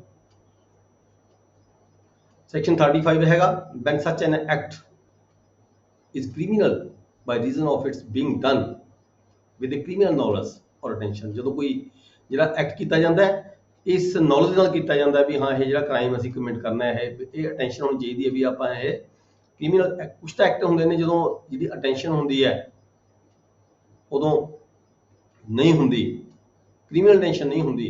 ਅਟੈਂਸ਼ਨ ਹੁੰਦੀ ਹੈ ਵੀ ਆਪਾਂ ਚਲੋ ਇਕੱਠੇ ਹੋ ਕੇ ਚਲੇ ਜਾਂਦੇ ਆ, ਕਈ ਵਾਰੀ ਕ੍ਰਾਈਮ ਕਮਿਟ ਹੋ ਜਾਂਦਾ ਹੈ, ਠੀਕ ਹੈ, ਪਰ ਕਈ ਵਾਰੀ ਇਹ ਹੁੰਦਾ ਵੀ ਕ੍ਰਿਮੀਨਲ ਅਟੈਂਸ਼ਨ ਦੇ ਨਾਲ ਹੀ ਮਤਲਬ ਕਿ ਕੋਈ ਐਕਟ ਕੀਤਾ ਜਾਂਦਾ ਹੈ। ਵੈਨ ਸੱਚ ਐਨ ਐਕਟ ਇਜ਼ ਕ੍ਰਿਮੀਨਲ, ਕੋਈ ਕ੍ਰਿਮੀਨਲ ਐਕਟ ਹੈਗਾ by reason of its being done with a criminal knowledge or intention,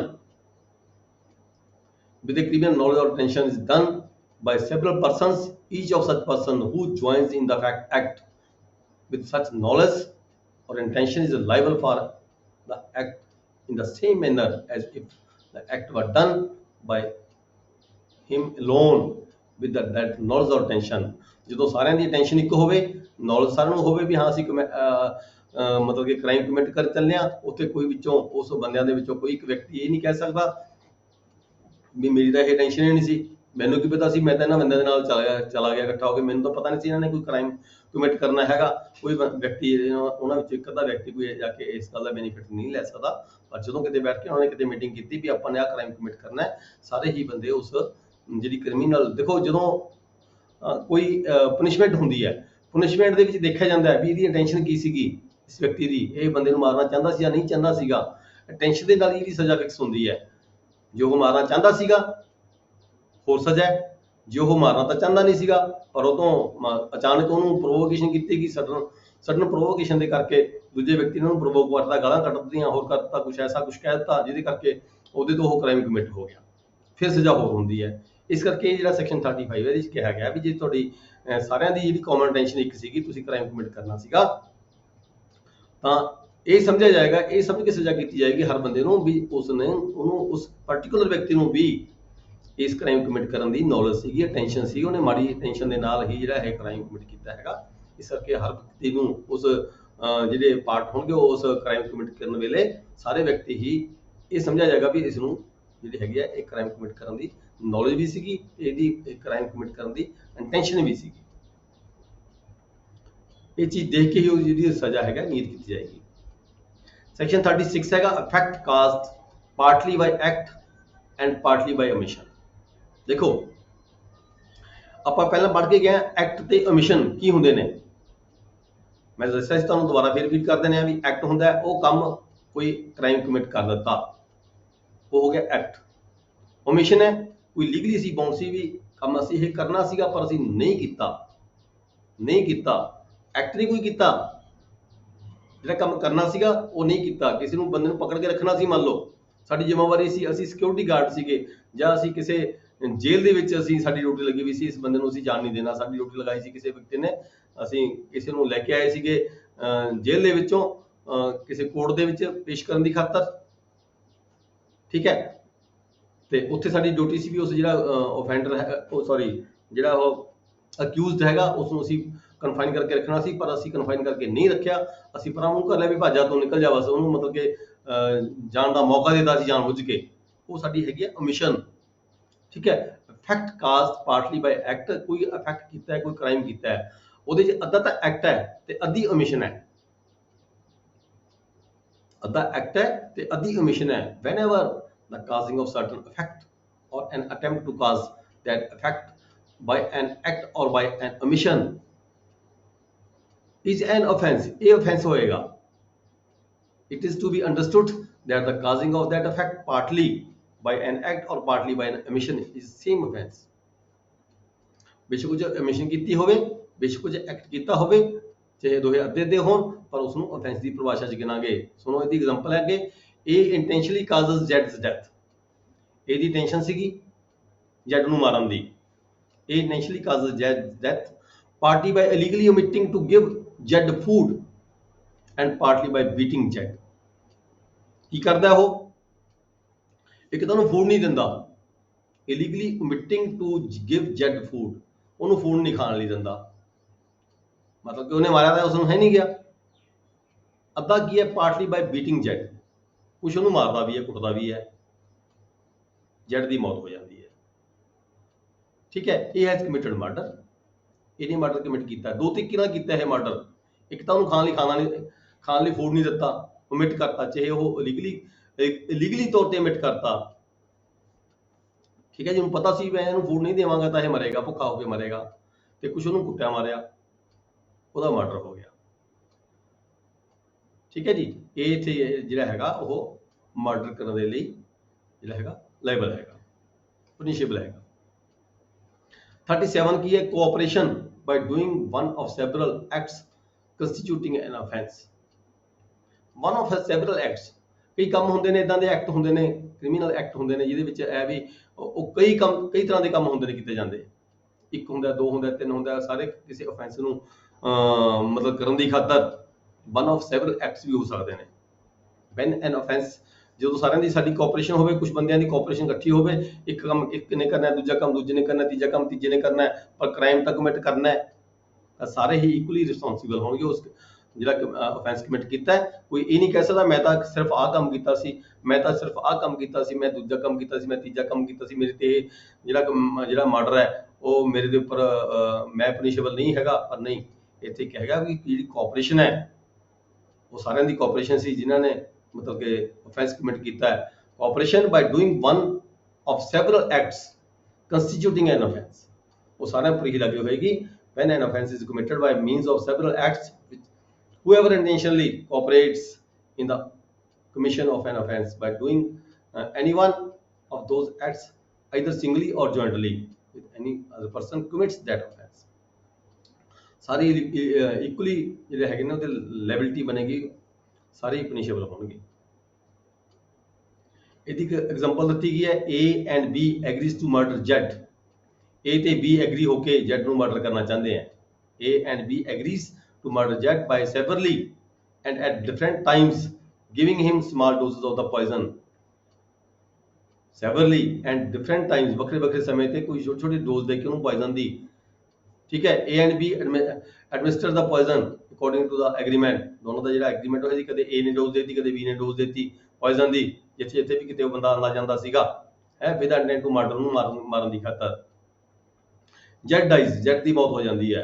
Z dies from the effect of the several doses of the poison so administered, ਚਾਹੇ ਉਹ dose A ਨੇ ਦਿੱਤੀ ਕਿਸੇ ਵੇਲੇ B ਨੇ ਦਿੱਤੀ, ਪਰ ਕੋਆਪਰੇਸ਼ਨ ਤਾਂ ਦੋਹਾਂ ਦੀ ਇੱਕ ਸੀਗੀ। Here A and B intentionally cooperate in the commission of murder, and each of them does an act by which the death is caused, ਦੋਹੇ responsible ਨੇ ਉਹਦੀ ਮੌਤ ਦੇ, they are both guilty of the offense though they acts are separately, ਬੇਸ਼ੱਕ ਉਹਨਾਂ ਨੇ ਇਹ ਜਿਹੜਾ ਐਕਟ ਹੈ ਸੈਪਰੇਟ ਤੌਰ ਤੇ ਕੀਤਾ ਹੈ, A ਨੇ ਕਿਤੇ ਹੋਰ ਜਗ੍ਹਾ ਉਹਨੂੰ ਪੋਇਜ਼ਨ ਦਿੱਤੀ ਹੈ, B ਨੇ ਕਿਸੇ ਹੋਰ ਜਗ੍ਹਾ ਤੇ ਉਹਨੂੰ ਪੋਇਜ਼ਨ ਦਿੱਤੀ ਹੈ, ਠੀਕ ਹੈ, ਬਟ ਉਹਨਾਂ ਦੀ ਜਿਹੜੀ ਕੋਆਪਰੇਸ਼ਨ ਸੀ ਸੇਮ ਸੀ, ਇਸ ਕਰਕੇ both are guilty of the offense. Section 38 है, persons concerned in criminal act may be guilty of different offences. Persons concerned in criminal act may be guilty of different offences.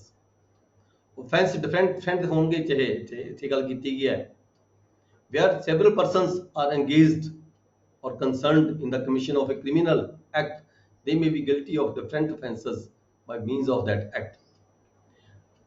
Offense different, दो तीन ਵੱਖਰੇ ਵੱਖਰੇ offense ਹੋ ਗਏ, ਪਰ ਉਹਨਾਂ ਦੀ common intention ਇੱਕ ਸੀਗੀ ਉਹਨਾਂ ਵਿਅਕਤੀਆਂ ਦੀ, ਇਸ ਕਰਕੇ ਉਹ ਸਾਰੇ ਹੀ ਜਿਹੜੇ ਵਿਅਕਤੀ ਹੈਗੇ ਨੇ ਉਹਨਾਂ ਸਾਰੇ offenses ਦੇ ਲਈ ਗਿਲਟੀ ਹੋਣਗੇ।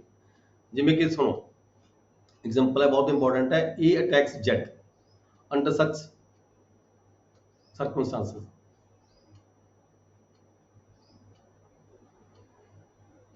नहीं ये दोबारा सुनो एक बारी, 38 persons concerned in criminal act, कोई एक्ट क्राइम किया है, व्यक्ति ने इकट्ठे होके may be guilty of different offences, थोड़ा जिहा समझ दी गल है, उन्हां दे उपर अलग अलग जिहड़ा ऑफेंस है वो भी लग सकता है, मतलब दोनों ਨੂੰ ਵੱਖਰੀ ਵੱਖਰੀ सजा हो सकती है, बेशक वो ਜਿਹੜਾ क्राइम है इकट्ठे दोनों ने किया है, पर दोनों की मंशा अलग अलग हो सकती है। ਇੱਥੇ ਇਹਦਾ मतलब ਸੈਕਸ਼ਨ 38 ਦਾ ਇਹ ਹੈਗਾ, ਦੋਨਾਂ ਦੀ मंशा अलग अलग हो सकती है, इस करके ਉਹਦੀ मंशा ਨੂੰ देख के ਚਾਹੇ क्राइम एक किया है पर दोनों की मंशा अलग अलग हो सकती है, दोनों ਨੂੰ ਵੱਖਰੀ ਵੱਖਰੀ सजा हो सकती है। गिल्टी ऑफ डिफरेंट ऑफेंसेस, भी तेरे ते ਇਹ ऑफेंस लगेगा, तेरे ते ਇਹ ऑफेंस लगेगा, ठीक है।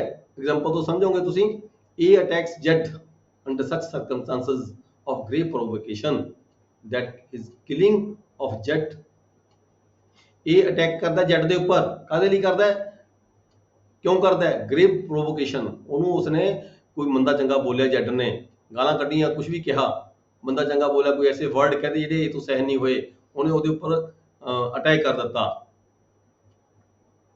ठीक है। क्योंकि ਇੱਥੇ देखो ਇਹਦੀ ਜਿਹੜੀ ਕੀ ਮਨਸ਼ਾ ਸੀਗੀ, ਉਹਨੂੰ ਪ੍ਰੋਵੋਕ ਕੀਤਾ ਗਿਆ Z ਵੱਲੋਂ, ਉਹਦੀ ਮਾਰਨ ਦੀ ਕੋਈ ਮਨਸ਼ਾ ਨਹੀਂ ਸੀਗੀ, ਉਹਨੂੰ ਮਰਡਰ ਕਰਨ ਦੀ ਕੋਈ ਮਨਸ਼ਾ ਨਹੀਂ ਸੀਗੀ। A attacks Z under such circumstances, ऐसे हालात बन गए, grave provocation that his killing of Z would be only culpable homicide, not amounting to murder। देखो इत्थे ਜਿਹੜਾ A हैगा ਉਹ culpable homicide not amounting to murder ਦੇ ਲਈ ਗਲਤੀ ਹੋਏਗਾ, मतलब कोई मर्डर ਦਾ ਕੀਤਾ ਪਰ ਉਹ ਮਰਡਰ ਕਰਨਾ ਨਹੀਂ ਸੀ ਚਾਹੁੰਦਾ, ਸੈਕਸ਼ਨ 299 लगेगा ਇੱਥੇ, ठीक है जी। But B having ill will toward Z, पर ਜਿਹੜਾ B ਦੀ ਸੀ ਉਹਦੇ ਨਾਲ ਕੋਈ ਮੰਦ ਭਾਵਨਾ ਸੀ, ਬੁਰੀ, मतलब ਕਿ ਆਪਸੀ ਸੰਬੰਧ ਜਿਹੜੇ ਸੀ ਉਹਨਾਂ ਦੇ, मतलब ਕਿ ਸੰਬੰਧ ਚੰਗੇ ਨਹੀਂ ਸੀਗੇ ਆਪਸ ਦੇ ਵਿੱਚ, ਤੇ ਉਹਦੀ ਜਿਹੜੀ ਭਾਵਨਾ ਸੀ ਉਹਨੂੰ ਮਾਰਨ ਦੀ ਸੀਗੀ B ਦੀ। B having ill will toward Z and intending to kill him, ਉਹ B ਨੂੰ ਉਹ Z ਨੂੰ ਮਾਰਨਾ ਚਾਹੁੰਦਾ ਸੀਗਾ ਜਿਹੜਾ B ਸੀਗਾ। मतलब देखो ਮਨਸ਼ਾ ਦਾ ਫਰਕ ਪੈ ਗਿਆ ਦੋਹਾਂ ਦਾ, ਇਹਦੀ ਮਨਸ਼ਾ ਮਾਰਨ ਦੀ ਨਹੀਂ ਸੀਗੀ, ਉਹਨੂੰ ਪ੍ਰੋਵੋਕ ਕੀਤਾ ਗਿਆ, ਬਟ ਜਿਹੜੇ B ਦੇ ਉਹਦੇ ਸੰਬੰਧ ਸੀਗੇ ਉਹ ਗਲਤ ਸੀਗੇ, ਚੰਗੇ ਨਹੀਂ ਸੀਗੇ, ਆਪਸੀ ਦੁਸ਼ਮਣੀ ਸੀਗੀ, B Z ਨੂੰ ਮਾਰਨਾ ਚਾਹੁੰਦਾ ਸੀਗਾ। B having ill will toward Z and intending to kill him and not having been subject to the provocation, B ਨੂੰ ਕੋਈ provocation ਨਹੀਂ ਹੋਈ, assist Z in killing Z, A the help ਕਰਦਾ ਹੈ Z ਨੂੰ ਮਾਰਨ ਦੀ ਖਾਤਰ। Here though A and B are both engaged in causing Z's death, बेशक ਇੱਥੇ A ਤੇ B ਦੋਹੇ engage ਹੈਗੇ ਨੇ Z ਨੂੰ ਮਾਰਨ ਦੀ ਖਾਤਰ, but B is guilty of murder, A is guilty only culpable homicide। ਜਿਹੜਾ B ਹੈਗਾ ਉਹ guilty murder ਦਾ, ਕਿਉਂਕਿ ਉਹਦੀ ਇੰਟੈਂਸ਼ਨ ਮਾਰਨ ਦੀ ਸੀਗੀ। A is guilty only culpable homicide, culpable homicide मतलब ਉਹਦੀ ਮਾਰਨ ਦੀ ਕੋਈ ਮਨਸ਼ਾ ਨਹੀਂ ਸੀ, ਇਸ ਕਰਕੇ ਦੋਹਾਂ ਨੂੰ ਸਜ਼ਾ ਜਿਹੜੀ ਹੈਗੀ ਹੈ ਵੱਖਰੀ ਵੱਖਰੀ। मेरी बात सारे सुन रही है जी?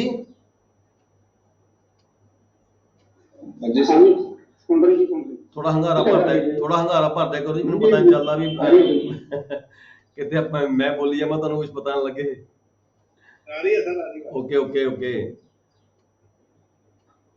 वॉलंटरली छोड़ दो, पतिया मर्जी दे नाल कोई बिना किसी प्रेशर तो बगैर किसी दबाव तो कोई बंदा ਕੋਈ ਕੰਮ ਕਰਦਾ ਸਟੇਟਮੈਂਟ ਦਿੰਦਾ ਸਾਈਨ ਕਰਦਾ ਉਹਨੂੰ ਵਲੰਟਰੀ ਕਹਿੰਦੇ ਅਸੀਂ ਸਪੈਸ਼ਲ ਲਾਅ ਕੀ ਹੁੰਦੇ ਆ ਸਪੈਸ਼ਲ 41 ਸਪੈਸ਼ਲ ਲਾਅ ਉਹ ਹੁੰਦਾ ਹੈ ਕਿਸੇ ਪਾਰਟਿਕੂਲਰ ਸਬਜੈਕਟ ਦੇ ਉੱਪਰ ਕੋਈ ਲਾਅ ਬਣਾਇਆ ਜਾਂਦਾ ਹੈ ਜਿਵੇਂ ਕੋਈ ਲੋਕਲ ਲਾਅ ਬੋਡੀ ਦੇ ਐਕਟ ਬਣੇ ਹੁੰਦੇ ਪੰਚਾਇਤੀ ਐਕਟ ਵੱਖਰਾ ਬਣਿਆ ਹੋਇਆ ਹੈਗਾ ਠੀਕ ਹੈ ਜੀ ਇਹ ਲੋਕਲ ਇਹ ਸਪੈਸ਼ਲ ਲਾਅ ਹੁੰਦੇ ਆ ਕਾਰਪੋਰੇਸ਼ਨ ਡਿਪਾਰਟਮੈਂਟ ਦਾ ਕੋਈ ਐਕਟ ਬਣਿਆ ਹੁੰਦਾ ਉਹ ਸਪੈਸ਼ਲ ਲਾਅ ਹੋ ਗਿਆ ਸੈਪਰੇਟ ਡਿਪਾਰਟਮੈਂਟ ਦੇ ਜਿਹੜੇ ਐਕਟ ਨੇ ਸਪੈਸ਼ਲ ਵਿਸ਼ੇ ਦੇ ਉੱਪਰ ਜਿਹੜੇ ਬਣੇ ਹੁੰਦੇ ਉਹਨੂੰ ਅਸੀਂ ਸਪੈਸ਼ਲ ਲਾਅ ਕਹਿੰਦੇ ਆ ਲੋਕਲ ਲਾਅ ਕੀ ਹੁੰਦੇ ਆ ਲੋਕਲ ਲਾਅ ਉਹ ਹੁੰਦੇ ਜਿਹੜੇ ਕਿਸੇ ਪਾਰਟਿਕੂਲਰ ਏਰੀਆ ਦੇ ਵਿੱਚ ਲਾਗੂ ਹੁੰਦੇ ਨੇ local law is a law applicable only to a particular part of India ਜਿਵੇਂ ਕੋਈ ਪੰਜਾਬ ਸਟੇਟ 'ਚ ਲਾਗੂ ਹੁੰਦਾ ਹੈ ਜਾਂ ਕੋਈ ਹਰਿਆਣਾ ਸਟੇਟ 'ਚ ਲਾਗੂ ਹੁੰਦਾ ਹੈ ਕੋਈ ਹਿਮਾਚਲ 'ਚ ਲਾਗੂ ਹੁੰਦਾ ਹੈ ਉਹ ਲੋਕਲ ਲਾਅ ਹੁੰਦੇ ਆ ਸਪੈਸ਼ਲ ਠੀਕ ਹੈ ਜੀ ਅੱਗੇ ਹੈਗਾ illegal 43 illegal or legally bound to do ਕੋਈ ਕੰਮ ਹੈ ਕੋਈ ਐਕਟ ਹੈ ਜਿਹੜਾ ਲੀਗਲ ਹੈਗਾ legally bound to do ਦੋ ਅਲੱਗ-ਅਲੱਗ ਵਰਡ ਨੇ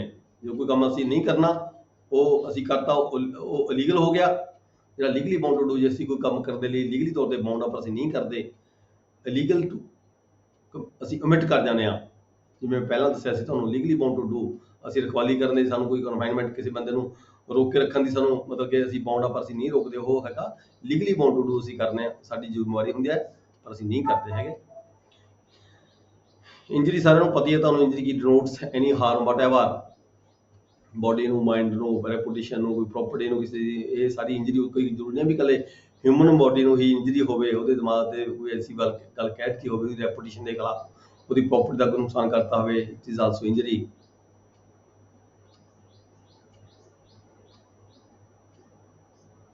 life denotes the life of a human being death human being ਦੀ ਡੈਥ ਹੁੰਦੀ ਹੈ ਉਸ ਨੂੰ ਕਿ ਐਨੀਮਲ ਕੋਈ ਲਿਵਿੰਗ ਕ੍ਰੀਏਚਰ ਹੈਗੇ ਆ ਵੈਸਲਸ ਕੀ ਹੁੰਦੀਆਂ ਨੇ ਵੈਸਲ ਜਦੋਂ ਵਾਟਰ ਦੇ ਵਿੱਚ ਪਾਣੀ ਦੇ ਵਿੱਚ ਸਮੁੰਦਰ ਦੇ ਵਿੱਚ ਕੋਈ ਕਿਸ਼ਤੀਆਂ ਵਗੈਰਾ ਹੁੰਦੀਆਂ ਜਿਹੜੀਆਂ ਕਿਸ਼ਤੀਆਂ ਸਮੁੰਦਰੀ ਜਹਾਜ਼ ਹੈ ਕੋਈ ਸਮਾਨ ਢੋਣ ਵਾਲੇ ਜਿਹੜੇ ਸਾਧਨ ਹੁੰਦੇ ਉਹਨਾਂ ਨੂੰ ਅਸੀਂ ਵੈਸਲਸ ਕਹਿ ਸਕਦੇ ਈਅਰ ਹੈ ਮੰਥ ਹੈ ਸੈਕਸ਼ਨ ਹੈ ਉਹ ਹੁੰਦਾ ਹੈ ਗੁੱਡ ਫੇਥ ਹੈ ਛੱਡੋ ਹਾਰਬਰ ਕੀ ਹੁੰਦਾ ਹੈ ਹਾਰਬਰ ਹੁੰਦਾ ਸ਼ੈਲਟਰ ਟੂ ਦਾ ਕ੍ਰਿਮੀਨਲਸ ਕਿਸੇ ਸਮੁੰਦਰੀ ਕਿਨਾਰਿਆਂ ਦੇ ਉੱਪਰ ਕਿਸੇ ਵਿਅਕਤੀ ਨੂੰ ਕੋਈ ਮਤਲਬ ਕਿ ਅਸੀਂ ਸ਼ੈਲਟਰ ਦਿੱਤੀ ਜਾਂਦੀ ਹੈ ਜਿਹੜੀ ਠੀਕ ਹੈ ਉਸ ਨੂੰ ਸਮੁੰਦਰ ਦੇ ਆਸ-ਪਾਸ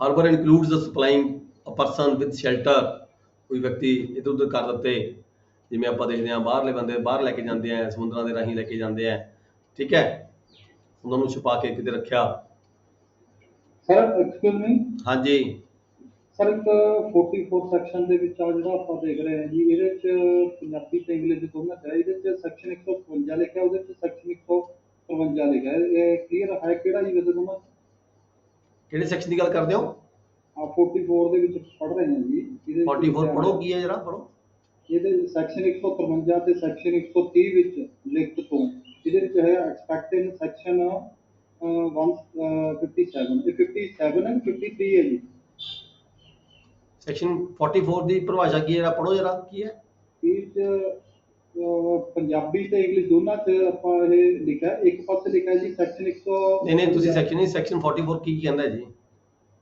ਇੰਜਰੀ ਬਾਰੇ ਕਿਹਾ ਹੈ ਸੈਕਸ਼ਨ 44 ਜਿਹੜਾ ਪਨਾਹ ਦੇਣਾ ਜੀ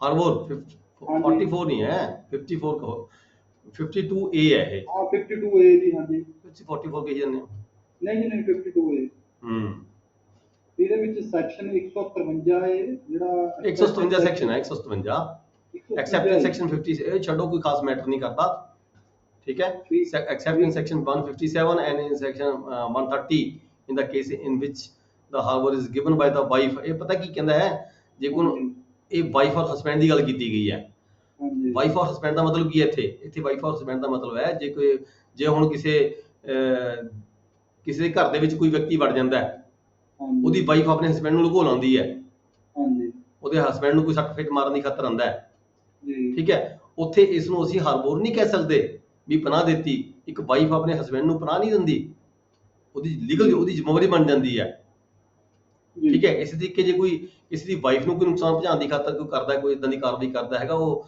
ਹਸਬੈਂਡ ਹੈ ਆਪਣੀ ਵਾਈਫ ਨੂੰ ਛੁਪਾ ਕੇ ਕਿਤੇ ਰੱਖ ਦਿੰਦਾ ਕਿਤੇ ਇੱਧਰ ਲੁਕਾਉਂਦਾ ਕਿਸੇ ਕਮਰੇ 'ਚ ਛੁਪਾ ਲੈਂਦਾ ਹੈਗਾ ਉਹਦੇ ਤੇ ਵੀ ਇਹ ਉਹਨੂੰ ਵੀ ਅਸੀਂ ਹਾਰਬੋਰਿੰਗ ਨਹੀਂ ਕਹਿ ਸਕਦੇ ਮਤਲਬ ਕਿ ਇਹ ਦੋਨਾਂ ਕੇ ਸੈਕਸ਼ਨਾਂ ਦੇ ਵਿੱਚ ਇਹ ਜਿਹੜੀ ਹਾਰਬੋਰਿੰਗ ਦੀ ਪਰਿਭਾਸ਼ਾ ਹੈ ਉਹ ਗਿਣੀ ਨਹੀਂ ਜਾਂਦੀ ਹੈ ਹਸਬੈਂਡ ਦੀ ਜ਼ਿੰਮੇਵਾਰੀ ਹੈ ਆਪਣੀ ਵਾਈਫ ਦਾ ਧਿਆਨ ਰੱਖਣਾ ਜਾਂ ਵਾਈਫ ਦੀ ਜ਼ਿੰਮੇਵਾਰੀ ਆਪਣੇ ਹਸਬੈਂਡ ਦਾ ਧਿਆਨ ਰੱਖਣਾ ਇਟ ਇਜ਼ ਨਾਟ ਅ ਹਾਰਬੋਰਿੰਗ ਹਾਰਬੋਰਿੰਗ ਉਹ ਹੁੰਦੀ ਹੈ ਜਦੋਂ ਕੋਈ ਵਿਅਕਤੀ ਜਿਹੜੇ ਹੈਗੇ ਨੇ ਕਿਸੇ ਵਿਅਕਤੀਆਂ ਨੂੰ ਛੁਪਾਉਂਦੇ ਆ ਕਿਸੇ ਸ਼ੈਲਟਰ ਦੇਣ ਦੀ ਖਾਤਰ, food, drink, money, cloth, arms, ammunitions or means convince ਔਰ ਅਸਿਸਟਿੰਗ ਏ ਪਰਸਨ ਬਾਈ ਐਨੀ ਮੀਨਸ, ਕਿਸੇ ਵੀ ਤਰੀਕੇ ਦੇ ਨਾਲ ਉਹਨੂੰ ਸ਼ੈਲਟਰ ਦਿੰਦੇ ਆ, ਫੂਡ ਵੀ ਦਿੰਦੇ ਆ, ਡਰਿੰਕ ਵੀ ਦਿੰਦੇ ਆ, ਉਹਨਾਂ ਨੂੰ ਲੁਕੋ ਕੇ ਵੀ ਰੱਖਦੇ ਆ ਕਿਤੇ ਜਗ੍ਹਾ ਤੇ ਐਸੇ ਵੀ ਤਾਂ ਕਿ ਪੁਲਿਸ ਪਕੜ ਨਾ ਲਵੇ ਉਹਨਾਂ ਨੂੰ, ਠੀਕ ਹੈ, ਉਹਨੂੰ ਅਸੀਂ ਹਾਰਬੋਰਿੰਗ ਕਹਿੰਦੇ ਆ।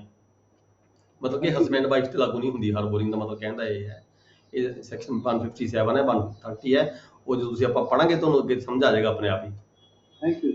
ਹਾਂ, ਉਹਨਾਂ ਤੇ ਲਾਗੂ ਨਹੀਂ ਹੁੰਦੀ। ਨੈਕਸਟ ਆ ਜਾਂਦਾ ਚੈਪਟਰ 3 ਪੁਨਿਸ਼ਮੈਂਟਸ, ਵੈਰੀ ਇੰਪੋਰਟੈਂਟ ਸੈਕਸ਼ਨ ਹੈ, ਚੈਪਟਰ ਹੈਗਾ ਪੁਨਿਸ਼ਮੈਂਟ। ਪੁਨਿਸ਼ਮੈਂਟ ਕਿਹੜੀਆਂ ਹੁੰਦੀਆਂ ਨੇ ਸਾਡੇ ਇਸ ਐਕਟ ਦੇ ਤਹਿਤ?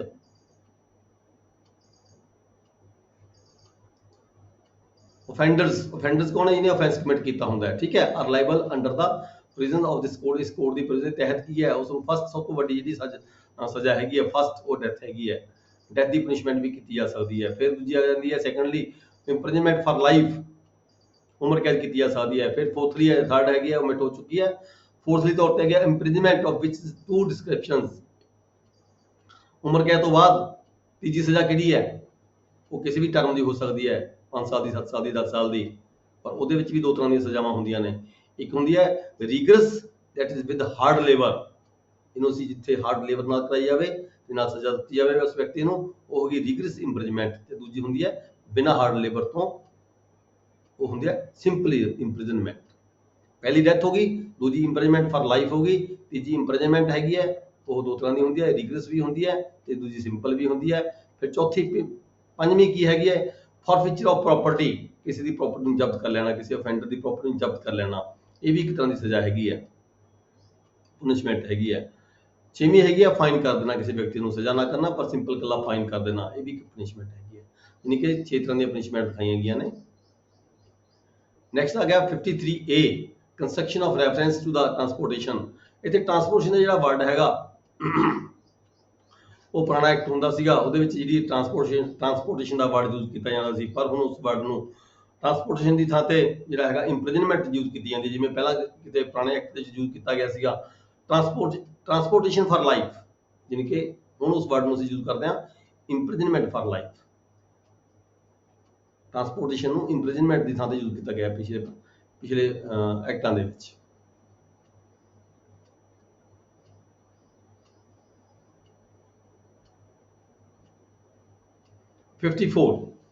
ਕਮਿਊਟੇਸ਼ਨ of sentence of death. Commute ਕੀ ਹੁੰਦਾ ਹੈ, ਜਿਵੇਂ ਹੁਣ ਆਪਾਂ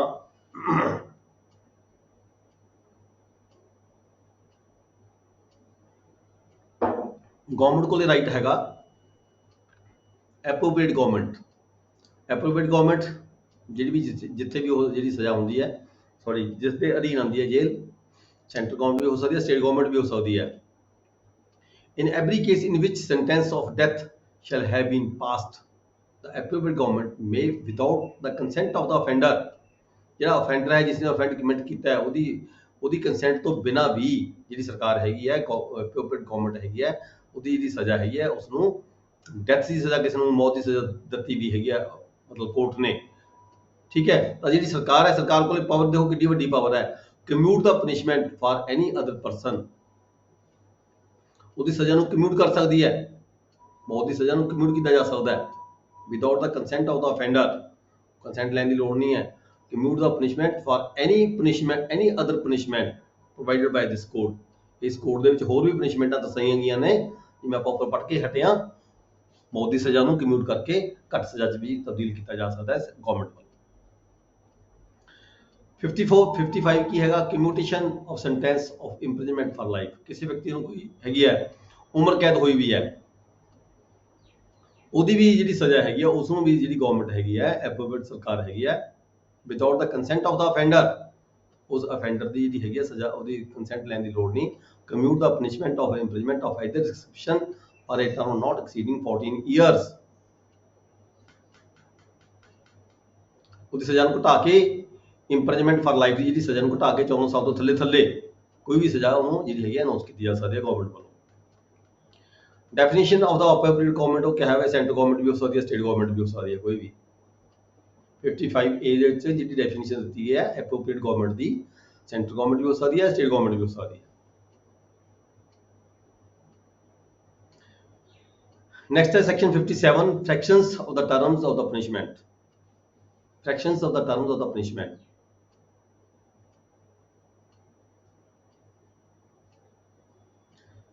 ਜਿਵੇਂ ਹੁਣ ਇੰਪ੍ਰਿਜ਼ਨਮੈਂਟ ਫॉर ਲਾਈਫ ਅਸੀਂ ਪੜ੍ਹ ਕੇ ਗਏ ਪਿੱਛੇ, ਉਹ ਕਿੰਨੀ ਹੁੰਦੀ ਹੋ ਸਕਦੀ ਹੈ? 20 ਇਅਰਸ ਕਿਹਾ ਗਿਆ ਇੱਥੇ। Imprisonment for life shall be reckoned as equivalent to imprisonment for 20 year. 20 ਸਾਲ ਨੂੰ ਜਿਹੜੀ ਹੈਗੀ ਆ ਉਮਰ ਕੈਦ ਇਸ ਲਾਅ ਦੇ ਵਿੱਚ ਕਿਹਾ ਗਿਆ। Next is section 60, sentence may be in certain cases of a wholly or partly rigorous or simple। ਹੁਣ ਕੋਈ ਕੋਰਟ ਹੈ ਕਿਸੇ ਨੂੰ ਸਜ਼ਾ ਸੁਣਾਉਂਦੀ ਹੈ, ਉਹ ਪੂਰੀ ਦੀ ਪੂਰੀ ਉਸ ਨੂੰ ਰਿਗਰਸ ਵੀ ਸਜ਼ਾ ਦੇ ਸਕਦੀ ਹੈ, ਪੂਰੀ ਜਿਹੜੀ ਹੈਗੀ ਹੈ ਉਹ ਸਿੰਪਲ ਵੀ ਦੇ ਸਕਦੀ ਹੈ, ਜਾਂ ਕੁਝ ਪਾਰਟ ਰਿਗਰਸ ਕੁਝ ਪਾਰਟ ਜਾਂ ਸਿੰਪਲ ਹੈ ਸਜ਼ਾ ਵੀ ਕੋਰਟ ਵੱਲੋਂ ਸੁਣਾਈ ਜਾ ਸਕਦੀ ਹੈ। ਮਤਲਬ ਕੋਰਟ ਕਹਿ ਸਕਦੀ ਹੈ ਵੀ ਇਹ 5 ਸਾਲ ਜਿਹੜੀ ਹੈਗੀ ਹੈ ਇਹ ਰਿਗਰਸ ਇੰਪ੍ਰਿਜ਼ਨਮੈਂਟ ਵਿੱਚ ਰਹੇਗਾ, ਅਗਲੇ ਜਿਹੜਾ ਹੈਗਾ 4 ਸਾਲ ਇਹ ਸਿੰਪਲ ਇੰਪ੍ਰਿਜ਼ਨਮੈਂਟ ਵਿੱਚ ਰਹੇਗਾ, ਜਾਂ ਇਹ ਸੁਣਾ ਸਕਦੀ ਹੈ ਵੀ ਇਹ 9 ਦੇ 9 ਸਾਲ ਜਿਹੜੀ ਹੈਗੀ ਹੈ ਇਹਨੂੰ ਜਿਹੜੀ ਹੈਗੀ ਹੈ ਰਿਗਰਸ ਜਿਹੜੀ ਸਜ਼ਾ ਦਿੱਤੀ ਜਾਂਦੀ ਹੈ, ਜਾਂ 9 ਦੇ 9 ਸਾਲ ਇਸ ਨੂੰ ਸਿੰਪਲ ਸਜ਼ਾ ਦਿੱਤੀ ਜਾਂਦੀ ਹੈ। ਇਹ ਕੋਰਟ ਨੇ ਦੇਖਣਾ ਵੀ ਜਦੋਂ ਸਜ਼ਾ ਅਨਾਉਂਸ ਕਰਨੀ ਹੈ। Amount of fine 63, where no sum is express, ਜਿੱਥੇ ਕਿਤੇ ਸਮ ਦੀ ਸਜ਼ਾ ਫਾਈਨ ਦੀ ਜਿਹੜੀ ਅਮਾਉਂਟ ਹੈ ਨਹੀਂ ਦੱਸਾਈ ਜਾਂਦੀ ਕੋਰਟ ਵੱਲੋਂ। ਸਾਡੇ ਐਕਟ ਦੇ ਵਿੱਚ ਕਿਤੇ ਜੇ ਅਫੈਂਸ ਹੈ ਕੋਈ ਕਮਿਟ ਕਰਦਾ ਉੱਥੇ ਕਿਤੇ ਨਹੀਂ ਇਹ ਐਕਸਪ੍ਰੈਸ ਪ੍ਰੋਪਰ ਦਿੱਤੀ ਗਈ ਵੀ ਕਿੰਨੀ ਸਜ਼ਾ ਹੋਏਗੀ, ਇਹ ਫਾਈਨ ਦੀ ਕਿੰਨੀ ਹੋਏਗੀ, ਇਸ ਅਫੈਂਸ ਦੀ ਕਿੰਨਾ ਫਾਈਨ ਕੀਤਾ ਜਾ ਸਕੇਗਾ, ਉੱਥੇ ਜਿਹੜੀ ਕੋਰਟ ਕੋਲੇ ਪਾਵਰ ਹੈਗੀ ਹੈ ਉਹ ਅਨਲਿਮਿਟਡ ਜਿਹੜਾ ਫਾਈਨ ਹੈ ਉਹ ਕਰ ਸਕਦੀ ਹੈ ਉਸ ਅਫੈਂਡਰ ਨੂੰ, ਪਰ but shell not be excessive, ਪਰ ਬਹੁਤ ਜ਼ਿਆਦਾ ਵੀ ਨਹੀਂ ਹੋਣਾ ਚਾਹੀਦਾ। 64 ਚ ਕੀ ਹੈ? Sentence of imprisonment for non payment of fine. ਜੇ ਕੋਈ ਵਿਅਕਤੀ ਜਿਹੜਾ ਉਹਨੂੰ ਪੇਮੈਂਟ ਫਾਈਨ ਦੀ ਪੇਮੈਂਟ ਅਦਾ ਨਹੀਂ ਕਰਦਾ ਤਾਂ ਉੱਥੇ ਅਸੀਂ ਅਕਸਰ ਦੇਖਦੇ ਹੈਗੇ ਹਾਂ ਵੀ ਜਿਹੜੀ ਉਹਦੀ ਸਜ਼ਾ ਜਿਹੜੀ ਹੈਗੀ ਹੈ ਉਹ ਕੁਛ ਕੋਰਟ ਵੱਲੋਂ ਵਧਾ ਦਿੱਤੀ ਜਾਂਦੀ ਹੈ। ਇਹ 64 ਸੈਕਸ਼ਨ ਸਾਰਾ ਇਸੇ ਨਾਲ ਸੰਬੰਧਿਤ ਹੈਗਾ ਵੀ ਜੇ ਕੋਈ ਫਾਈਨ ਪੇਮੈਂਟ ਅਦਾ ਨਹੀਂ ਕਰਦਾ ਆਪਣੀ ਇਨ ਵਿਚ the offender is sentenced to fine whether or without the imprisonment. ਚਾਹੇ ਉਹਨੂੰ ਦੇਖੋ ਸਜ਼ਾ ਦੋ ਤਰੀਕੇ ਦੀ ਆਪਾਂ ਪਹਿਲਾਂ ਪੜ੍ਹ ਕੇ ਗਿਆ, ਇੰਪ੍ਰਿਜ਼ਨਮੈਂਟ ਵੀ ਹੋ ਸਕਦੀ ਹੈ ਨਾਲ ਫਾਈਨ ਵੀ ਹੋ ਸਕਦਾ ਹੈ, ਕੱਲੀ ਇੰਪ੍ਰਿਜ਼ਨਮੈਂਟ ਵੀ ਹੋ ਸਕਦੀ ਹੈ, ਕੱਲਾ ਫਾਈਨ ਵੀ ਹੋ ਸਕਦਾ ਹੈ। ਜੇਕਰ ਕੱਲਾ ਫਾਈਨ ਕੀਤਾ ਗਿਆ ਹੋਵੇ ਉਹ ਫਾਈਨ ਅਦਾ ਨਾ ਕਰੇ ਤਾਂ ਉਹਨੂੰ ਸਜ਼ਾ ਹੋ ਸਕਦੀ ਹੈ। ਜੇਕਰ ਉਹਦੀ ਪਨਿਸ਼ਮੈਂਟ ਉਹਨੂੰ ਹੋਈ ਹੋਵੇ ਤੇ ਨਾਲ ਫਾਈਨ ਵੀ ਹੋਇਆ ਹੋਵੇ ਤਾਂ ਜਿਹੜੀ ਪਨਿਸ਼ਮੈਂਟ ਦੀ ਜਿਹੜੀ ਸਜ਼ਾ ਹੈਗੀ ਹੈ, ਜਿੰਨੀ ਉਹਨੂੰ ਪਨਿਸ਼ਮੈਂਟ 2 ਸਾਲ ਦੀ ਸੀਗੀ ਉਹਨੇ ਫਾਈਨ ਅਦਾ ਨਹੀਂ ਕੀਤਾ ਤਾਂ ਉਹਨੂੰ ਉਸ ਫਾਈਨ ਦੀ ਕੁਛ ਸਜ਼ਾ ਵਧਾ ਕੇ ਉਹਦੀ ਜਿਹੜੀ ਪਨਿਸ਼ਮੈਂਟ ਹੈ ਉਹ ਐਕਸਟੈਂਡ ਕੀਤੀ ਜਾਂਦੀ ਹੈ। It shall be competent to the court which sentences such offender to direct in default of the payment of the fine, the offender shall suffer imprisonment for a certain term। court decide ਕਰੇਗੀ ਵੀ ਇਹਨੂੰ ਕਿੰਨੇ term ਦੀ ਜਿਹੜੀ ਹੈਗੀ ਹੈ ਹੋਰ ਸਜ਼ਾ ਵਧਾਈ ਜਾਂਦੀ ਹੈ। 65 ਹੈ limit to imprisonment for non payment of the fine. ਇਹਦੀ ਕੁਝ ਲਿਮਿਟ ਵੀ ਹੈਗੀ ਹੈ ਵੀ ਇੰਦਾ ਨਹੀਂ ਹੈਗਾ ਵੀ ਜਿੰਨੀ ਮਰਜ਼ੀ ਸਜ਼ਾ ਕਰ ਦੋ। ਤੇ ਕਿਹਾ ਗਿਆ ਵੀ ਜਿੰਨੀ ਉਹਨੂੰ ਸਜ਼ਾ ਹੋਣੀ ਸੀਗੀ, ਮੰਨ ਲਓ ਉਹਨੂੰ ਸਜ਼ਾ 2 ਸਾਲ ਦੀ ਹੋਈ ਹੈ, ਉਹਨੂੰ ਕੁਝ ਫਾਈਨ ਵੀ ਲਗਾਇਆ ਗਿਆ ਹੈਗਾ, ਠੀਕ ਹੈ, ਉਹਨੇ ਫਾਈਨ ਅਦਾ ਨਹੀਂ ਕੀਤਾ ਤਾਂ ਜਿਹੜੀ ਉਹਦੀ ਇੰਪ੍ਰਿਜ਼ਨਮੈਂਟ ਹੈਗੀ ਜਿਹੜੀ ਵਧਾਈ ਜਾਂਦੀ ਹੈ ਉਹ 1/4 ਤੋਂ ਜ਼ਿਆਦਾ ਨਹੀਂ ਵਧਾਈ ਜਾ ਸਕਦੀ। ਯਾਨੀ ਕਿ ਜਿਹੜੀ 2 ਸਾਲ ਦੀ ਉਹਨੂੰ ਸਜ਼ਾ ਇੰਪ੍ਰਿਜ਼ਨਮੈਂਟ ਹੋਈ ਵੀ ਹੈ ਤੇ ਕੁਝ ਉਹਨੂੰ ਫਾਈਨ ਹੋਇਆ ਹੋਇਆ ਤਾਂ ਜਿਹੜੀ ਸਜ਼ਾ ਉਹਨੂੰ ਮੈਕਸਿਮਮ 6 ਮਹੀਨੇ ਦੀ ਸਜ਼ਾ ਵਧਾਈ ਜਾ ਸਕਦੀ ਹੈ, ਮਹੀਨਾ 2 ਮਹੀਨੇ 3 ਮਹੀਨੇ 4 ਮਹੀਨੇ, ਪਰ ਮੈਕਸਿਮਮ 6 ਮਹੀਨੇ ਯਾਨੀ ਕਿ 1/4 ਆਫ ਦਾ ਟੋਟਲ ਇੰਪ੍ਰਿਜ਼ਨਮੈਂਟ ਜਿਹੜੀ ਸਜ਼ਾ ਉਹਦੀ ਵਧਾਈ ਜਾ ਸਕਦੀ ਹੈ। ਨੈਕਸਟ ਹੈ 66 description of imprisonment for non payment of fine. ਉਹਦੇ ਬਾਰੇ ਦੱਸਿਆ ਵੀ ਜਿਹੜੇ ਪੇਮੈਂਟ ਫਾਈਨ ਦਾ ਨਹੀਂ ਕਰਦਾ, ਫਾਈਨ ਦੀ ਪੇਮੈਂਟ ਨਹੀਂ ਕੀਤੀ ਜਾਂਦੀ ਤਾਂ ਉਹਦੀ ਡਿਸਕ੍ਰਿਪਸ਼ਨ ਸਜ਼ਾ ਦੀ ਕਿੱਦਾਂ ਦੀ ਹੋਏਗੀ। ਦ imprisonment which the court imposes in default of the payment of fine may be of any description to which the offender might have the sentence for the offense। मतलब court ਦੀ ਮਰਜ਼ੀ ਹੈ, ਕੋਰਟ ਸਿੰਪਲ ਸਜ਼ਾ ਵੀ ਕਰ ਸਕਦੀ ਹੈ, ਰਿਗਰਸ ਵੀ ਕਰ ਸਕਦੀ ਹੈ, ਕਿਸੇ ਵੀ ਤਰੀਕੇ ਦੀ ਕੀਤੀ ਜਾ ਸਕਦੀ ਹੈ। ਇਹ ਦੱਸਿਆ ਵੀ ਕਿਹੜੀ ਸਜ਼ਾ ਹੋਏਗੀ ਉਸ ਨੂੰ। 67 ਦੇ ਵਿੱਚ ਇਹ ਕੋਰਟ ਤੇ ਛੱਡ ਦਿੱਤਾ ਹੈਗਾ। 67 ਹੈ imprisonment for non payment of fine when offense punishable with fine only। ਜਿਵੇਂ ਆਪਾਂ ਉੱਪਰ ਪੜ੍ਹ ਕੇ ਗਏ ਹਾਂ, ਜੇਕਰ ਸਜ਼ਾ ਸਿਰਫ ਉਹਨੂੰ ਫਾਈਨ ਹੀ ਕੀਤੀ ਗਈ ਹੋਵੇ, ਕੋਈ ਹੋਰ ਇੰਪ੍ਰਿਜ਼ਨਮੈਂਟ ਨਾ ਕੀਤੀ ਗਈ ਹੋਵੇ, ਯਾਨੀ ਕਿ ਕੈਦ ਨਾ ਕੀਤੀ ਗਈ ਹੋਵੇ, ਸਾਲ 2 ਸਾਲ 3 ਸਾਲ 6 ਮਹੀਨੇ 4 ਮਹੀਨੇ ਦੀ ਸਜ਼ਾ ਨਾ ਹੋਈ ਹੋਵੇ, ਇਕੱਲਾ ਫਾਈਨ ਹੀ ਜਿਹੜਾ ਹੈਗਾ ਉਸ ਵਿਅਕਤੀ ਨੂੰ ਕੀਤਾ ਗਿਆ ਹੋਵੇ, if the offence be punishable with fine only, the imprisonment which the court imposes in default of the payment of fine shall be simple, for which the court directs the offender to be imprisoned in default of payment of fine shall not exceed the following scale। ਇੱਕ ਤਾਂ ਇਹ ਕਿਹਾ ਗਿਆ ਵੀ ਸਜ਼ਾ ਜਿਹੜੀ ਹੋਏਗੀ simple ਹੋਏਗੀ, ਰਿਗਰੈਸ ਨਹੀਂ ਹੋ ਸਕਦੀ। ਜੇ ਉਹਨੂੰ ਕੱਲਾ ਜੁਰਮਾਨਾ ਹੋਇਆ ਸੀਗਾ ਤੇ ਕੈਦ ਨਹੀਂ ਸੀ ਹੋਈ, ਕੋਈ ਕੱਲਾ ਜੁਰਮਾਨਾ ਹੋਇਆ ਸੀ, ਉਹਨੇ ਨਹੀਂ ਭਰਿਆ ਤਾਂ ਉਹਨੂੰ ਸਿੰਪਲ ਸਜ਼ਾ ਕੀਤੀ ਜਾ ਸਕਦੀ ਹੈ। ਫਿਰ ਇਹਦੇ ਵਿੱਚ ਕੋਈ ਸਕੇਲ ਦਿੱਤੀ ਗਈ ਹੈ, ਜੇ ਉਹਦਾ ਜਿਹੜਾ ਫਾਈਨ ਹੈ ਸਿਰਫ 50 ਰੁਪਏ ਤੱਕ ਸੀ ਤਾਂ ਉਹਨੂੰ 2 ਮਹੀਨੇ ਦੀ ਸਜ਼ਾ ਕੀਤੀ ਜਾ ਸਕਦੀ ਹੈ ਮੈਕਸਿਮਮ। ਜੇ ਜੁਰਮਾਨਾ 100 ਰੁਪਏ ਸੀਗਾ, 50 ਤੋਂ ਲੈ ਕੇ 100 ਰੁਪਏ, 51 ਰੁਪਏ ਤੋਂ ਲੈ ਕੇ 100 ਰੁਪਏ ਤੱਕ ਹੈ, ਤਾਂ ਉਹਨੂੰ ਮੈਕਸਿਮਮ 4 ਮਹੀਨੇ ਦੀ ਸਜ਼ਾ ਕੀਤੀ ਜਾ ਸਕਦੀ ਹੈ। ਜੇ ਉਸ ਤੋਂ ਜ਼ਿਆਦਾ ਉਹਦਾ ਜਿਹੜਾ ਫਾਈਨ ਹੈਗਾ 100 ਰੁਪਏ ਤੋਂ ਵੱਧ ਹੈ ਤਾਂ ਉਹਨੂੰ ਮੈਕਸਿਮਮ ਜਿਹੜੀ ਹੈਗੀ ਹੈ ਸਜ਼ਾ 6 ਮਹੀਨੇ ਤੱਕ ਦੀ ਕੀਤੀ ਜਾ ਸਕਦੀ ਹੈ। 2 ਮਹੀਨੇ, 4 ਮਹੀਨੇ, 6 ਮਹੀਨੇ। ਫਾਈਨ 50 ਰੁਪਏ ਤੱਕ ਹੈ ਤਾਂ 2 ਮਹੀਨੇ, ਫਾਈਨ 50 ਤੋਂ ਲੈ ਕੇ 100 ਰੁਪਏ ਤੱਕ ਹੈ ਤਾਂ 4 ਮਹੀਨੇ, ਜੇ ਫਾਈਨ 100 ਰੁਪਏ ਤੋਂ ਜ਼ਿਆਦਾ ਹੈਗਾ ਤਾਂ ਉਸਨੂੰ ਮੈਕਸਿਮਮ 6 ਮਹੀਨੇ ਦੀ ਸਜ਼ਾ ਕੀਤੀ ਜਾ ਸਕਦੀ ਹੈ, ਪਰ ਉਹ ਵੀ ਸਿੰਪਲ ਕੀਤੀ ਜਾ ਸਕਦੀ ਹੈ, ਰਿਗਰੈਸ ਨਹੀਂ ਕੀਤੀ ਜਾ ਸਕਦੀ। ਠੀਕ ਹੈ ਜੀ। ਨੈਕਸਟ ਹੈ section 68, imprisonment to terminate on the payment of fine. ਜੇ ਕੋਈ ਵਿਅਕਤੀ ਆਪਦੀ ਸਜ਼ਾ ਭੁਗਤ ਰਿਹਾ ਹੈਗਾ ਉਹ ਫਾਈਨ ਦੇ ਵਿੱਚ, ਜੇ ਉਹ ਫਾਈਨ ਅਦਾ ਕਰ ਦਿੰਦਾ ਤਾਂ ਜਿਹੜੀ ਉਹਦੀ ਇੰਪ੍ਰਿਜ਼ਨਮੈਂਟ ਹੈ ਉਹ ਟਰਮੀਨੇਟ ਹੋ ਜਾਂਦੀ ਹੈ। ਫਿਰ 69 ਦੇ ਵਿੱਚ ਕੀ ਕਿਹਾ ਗਿਆ, ਮੰਨ ਲਓ ਸਜ਼ਾ ਭੁਗਤ ਰਿਹਾ ਸੀਗਾ, ਸਜ਼ਾ ਹੋਈ ਸੀ ਉਹਨੂੰ 4 ਮਹੀਨਿਆਂ ਦੀ, ਠੀਕ ਹੈ, ਤੇ ਉਸਨੇ ਫਾਈਨ ਅਦਾ ਕਰ ਦਿੱਤਾ ਤਾਂ ਉਹਦੇ ਤਰੀਕੇ ਨਾਲ ਕਿੰਨਾ ਉਹਨੇ ਫਾਈਨ ਅਦਾ ਕਰ ਦਿੱਤਾ। Termination of imprisonment on the payment of the proportional part of the fine. ਜੇ ਉਹ ਕੁਝ ਪਾਰਟ ਅਦਾ ਕਰ ਦਿੰਦਾ ਹੈ ਆਪਦੀ ਅਮਾਉਂਟ ਦਾ ਤਾਂ ਉਹਦੀ ਸਜ਼ਾ ਵੀ ਘਟ ਜਾਂਦੀ ਹੈ। ਠੀਕ ਹੈ ਜੀ। ਸਜ਼ਾ ਬੇਸ਼ੱਕ ਉਹਨੇ ਮਤਲਬ ਉਹਨੇ ਅੱਧੀ ਸਜ਼ਾ ਭੁਗਤ ਲਈ, ਉਹਨੂੰ ਜੁਰਮਾਨਾ ਹੋਇਆ ਸੀਗਾ 500 ਰੁਪਏ ਦਾ, ਸਜ਼ਾ ਹੋਈ ਸੀ ਉਹਨੂੰ 2 ਮਹੀਨੇ ਦੀ ਸਜ਼ਾ ਹੋਈ ਸੀਗੀ, 500 ਰੁਪਏ ਜੁਰਮਾਨਾ ਹੋਇਆ ਸੀ, ਉਹਨੇ 250 ਰੁਪਏ ਬਾਅਦ 2 ਮਹੀਨੇ ਦੀ ਸਜ਼ਾ ਉਹਨੇ ਕੱਟ ਲਈ। ਠੀਕ ਹੈ, ਬਾਕੀ ਜਿਹੜੀ 2 ਮਹੀਨੇ ਦੀ ਸਜ਼ਾ ਰਹਿੰਦੀ ਸੀ ਉਹਨੇ ਫਾਈਨ ਭਰ ਦਿੱਤਾ ਤਾਂ ਉਹਦੀ ਸਜ਼ਾ ਜਿਹੜੀ ਹੈ ਟਰਮੀਨੇਟ ਹੋ ਜਾਏਗੀ। ਨੈਕਸਟ ਹੈ ਸੈਕਸ਼ਨ 7, ਇੱਥੇ ਐਗਜ਼ਾਮਪਲ ਵੀ ਦਿੱਤੀ ਗਈ ਹੈ ਇੱਕ illustration, age sentence to fine 100 rupees and to 4 months imprisonment in default of the payment।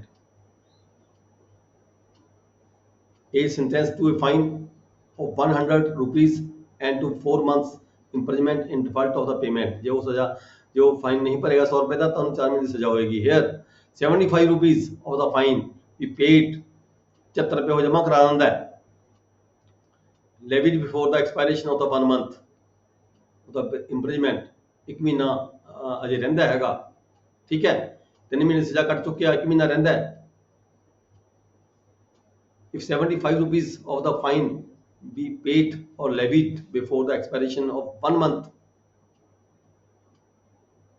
of the imprisonment, 1 ਮਹੀਨੇ ਦੀ ਸਜ਼ਾ ਜੇ ਭੁਗਤੀ ਗਈ ਹੈ ਉਹਦੀ, 3 ਮਹੀਨੇ ਰਹਿੰਦੀ ਹੈ, 75 ਰੁਪਏ ਜਮ੍ਹਾਂ ਕਰਾ ਦਿੰਦੇ ਆ ਤਾਂ ਜਿਹੜੀ ਸਜ਼ਾ ਹੈਗੀ ਹੈ ਸਾਰੀ ਟਰਮੀਨੇਟ ਹੋ ਜਾਏਗੀ। Next is section 70, fine leviable within 6 years or during the imprisonment, death not to discharge the property from the liability। Fine ਜਿਹੜਾ ਹੈਗਾ ਉਹ 6 ਮਹੀਨੇ ਦੇ ਅੰਦਰ ਲਿਆ ਜਾ ਸਕਦਾ ਹੈ ਵਿਅਕਤੀ ਤੋਂ, ਪਰ ਜੇਕਰ ਉਹ ਵਿਅਕਤੀ ਜੇਲ੍ਹ ਦੇ ਵਿੱਚ ਹੈ ਜਾਂ ਅਜੇ 6 ਮਹੀਨੇ ਤੋਂ ਵੱਧ ਸਮੇਂ ਦੇ ਵਿੱਚ ਵੀ ਜੇਲ੍ਹ ਦੇ ਵਿੱਚ ਹੈਗਾ ਤਾਂ ਉਹਦੀ ਜੇਲ੍ਹ ਦੇ ਦੌਰਾਨ ਡਿਊਰਿੰਗ ਦਾ ਇੰਪ੍ਰਿਜ਼ਨਮੈਂਟ, ਸਜ਼ਾ ਦੇ ਦੌਰਾਨ ਵੀ ਉਹ ਤੋਂ ਫਾਈਨ ਜਿਹੜਾ ਹੈਗਾ ਲਿਆ ਜਾ ਸਕਦਾ ਹੈ।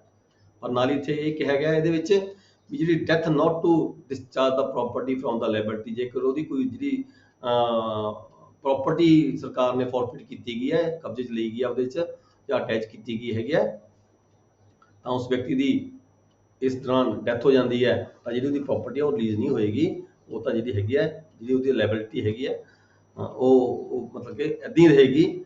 ਮੌਤ ਹੋਣ ਦੇ ਨਾਲ ਕਿਸੇ ਬੰਦੇ ਦੀ ਜਿਹੜੀ ਪ੍ਰੋਪਰਟੀ ਹੈ ਉਹ ਰਿਲੀਜ਼ ਨਹੀਂ ਕੀਤੀ ਜਾ ਸਕਦੀ। ਇਹ ਸੈਕਸ਼ਨ 70 ਕਹਿੰਦਾ। 71 ਕੀ ਹੈ, limit of the punishment of the offence, limit of punishment of offence made up for several offences.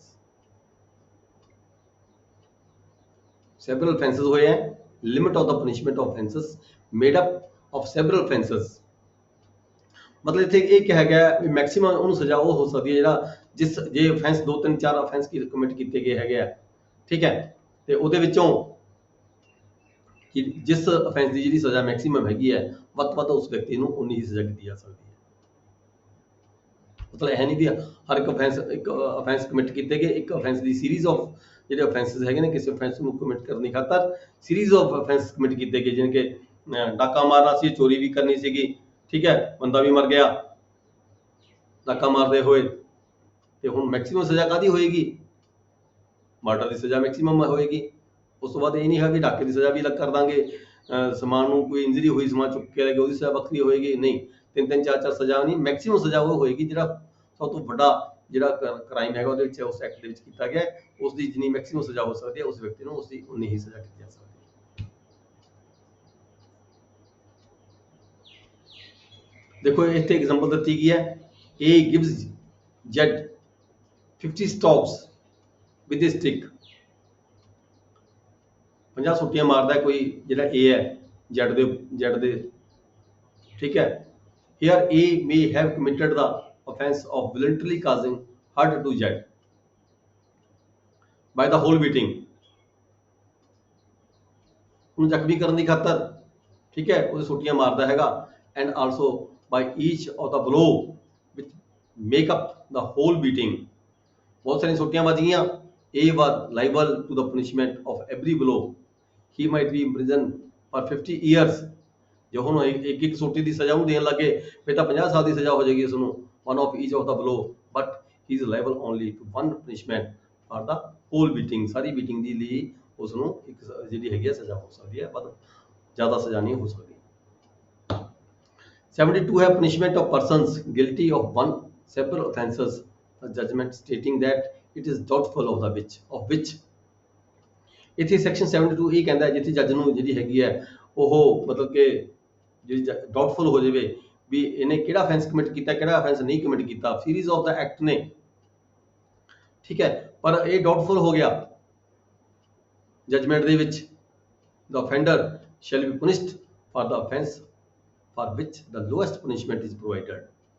Confirm ਨਹੀਂ ਹੈਗਾ ਵੀ ਇੱਕ ਜਿਹੜੀ ਹੈਗੀ ਹੈ ਅਫੈਂਸ ਹੈਗਾ ਉਹਦੀ ਸਜ਼ਾ 1 ਸਾਲ ਦੀ ਹੈ, ਦੂਜੇ ਅਫੈਂਸ ਦੀ ਸਜ਼ਾ 3 ਸਾਲ ਦੀ ਹੈ, ਪਰ ਇੱਥੇ ਡਾਊਟਫੁਲ ਹੈ ਸਜ਼ਾ ਵੀ ਉਹਨੇ ਅਫੈਂਸ ਕਿਹੜਾ ਕਮਿਟ ਕੀਤਾ ਹੈ, ਪਹਿਲਾਂ ਕੀਤਾ ਜਾਂ 3 ਸਾਲ ਵਾਲਾ ਕੀਤਾ ਜਾਂ 1 ਸਾਲ ਵਾਲਾ ਕੀਤਾ ਹੈ। ਇੱਥੇ ਐਕਟ ਇਹ ਕਹਿੰਦਾ ਹੈਗਾ ਸੈਕਸ਼ਨ 72 ਵੀ ਜਿਹੜਾ ਲੋਐਸਟ ਪਨਿਸ਼ਮੈਂਟ ਹੈਗੀ ਹੈ ਜਿਸ ਐਕਟ ਦੀ, ਜਿਸ ਕ੍ਰਿਮੀਨਲ ਦੀ, ਜਿਸ ਕ੍ਰਾਈਮ ਦੀ ਲੋਐਸਟ ਪਨਿਸ਼ਮੈਂਟ ਹੈਗੀ ਹੈ ਉਸਨੂੰ ਉਹ ਹੀ ਅਨਾਉਂਸ ਕੀਤੀ ਜਾਏਗੀ। ਜਿਨਕੇ ਵੱਡੇ ਜਿਹੜਾ ਜੁਰਮ ਹੈ ਉਹਦੀ ਸਜ਼ਾ ਨਹੀਂ ਦਿੱਤੀ ਜਾਵੇਗੀ, ਛੋਟੇ ਜੁਰਮ ਦੀ ਸਜ਼ਾ ਦਿੱਤੀ ਜਾਵੇਗੀ ਜਿੱਥੇ ਡਾਊਟਫੁਲ ਹੋਵੇਗਾ। ਨੈਕਸਟ ਹੈ ਸੈਕਸ਼ਨ 73 ਸੋਲਿਟਰੀ ਕਨਫਾਈਨਮੈਂਟ। ਸੋਲਿਟਰੀ ਕਨਫਾਈਨਮੈਂਟ ਮਤਲਬ ਕਿਸੇ ਵਿਅਕਤੀ ਨੂੰ ਸੈਪਰੇਟ ਤੌਰ ਤੇ ਰੱਖ ਲੈਣਾ, ਵੱਖਰੀ ਤਰੀਕੇ ਨਾਲ ਸਜ਼ਾ ਦੇਣੀ ਉਸਨੂੰ। whenever any person is convicted of an offence for which under this code the court has power to sentence him to rigorous imprisonment, ਜਿੱਥੇ ਕੋਰਟ ਕੋਲੇ ਪਾਵਰ ਹੈਗੀ ਹੈ ਉਸ ਵਿਅਕਤੀ ਨੂੰ rigorous imprisonment ਦੇਣੀ ਹੈ, the court may by its sentence order that the offender shall be kept in solitary confinement for any portion or portions of the imprisonment, ਵੀ ਕਿੰਨੇ ਸਮੇਂ ਤੱਕ ਇਹ ਜਿਹੜਾ ਵਿਅਕਤੀ ਹੈ rigorous ਜਿਹੜੀ ਸਖਤ ਸਜ਼ਾ ਵਿੱਚ ਰਹੇਗਾ, which he is sentenced not exceeding 3 months in the whole according to the following scale। ਇਹ ਥੱਲੇ ਕੁਝ ਸਕੇਲ ਦਿੱਤੀ ਗਈ ਹੈ ਵੀ 3 ਮਹੀਨੇ ਤੋਂ ਵੱਧ ਉਸਨੂੰ ਜਿਹੜੀ ਹੈ ਲਗਾਤਾਰ ਜਿਹੜੀ ਹੈਗੀ ਹੈ ਇਹ ਰਿਗਰਸ ਇੰਪਲੀਮੈਂਟ ਨਹੀਂ ਦਿੱਤੀ ਜਾ ਸਕਦੀ। ਉਹਦਾ ਇੱਕ ਸਕੇਲ ਦਿੱਤਾ ਗਿਆ ਹੈ ਵੀ ਕਿੰਨੀ ਜੇ ਸਜ਼ਾ ਕਿੰਨੀ ਹੋਣੀ ਹੈ ਤਾਂ ਕਿੰਨੀ ਜਿਹੜੀ ਉਹਦੇ ਵਿੱਚੋਂ ਰਿਗਰਸ ਹੋ ਸਖਤ ਹੋ ਸਕਦੀ ਹੈ ਤੇ ਕਿੰਨੀ ਸਿੰਪਲ ਹੋ ਸਕਦੀ ਹੈ। ਇਹ ਟਾਈਮ ਨਾਟ ਐਕਸੀਡਿੰਗ 1 ਮੰਥ। ਜੇ ਕਿਸੇ ਵਿਅਕਤੀ ਨੂੰ 6 ਮਹੀਨੇ ਦੀ ਸਜ਼ਾ ਦਿੱਤੀ ਗਈ ਹੈ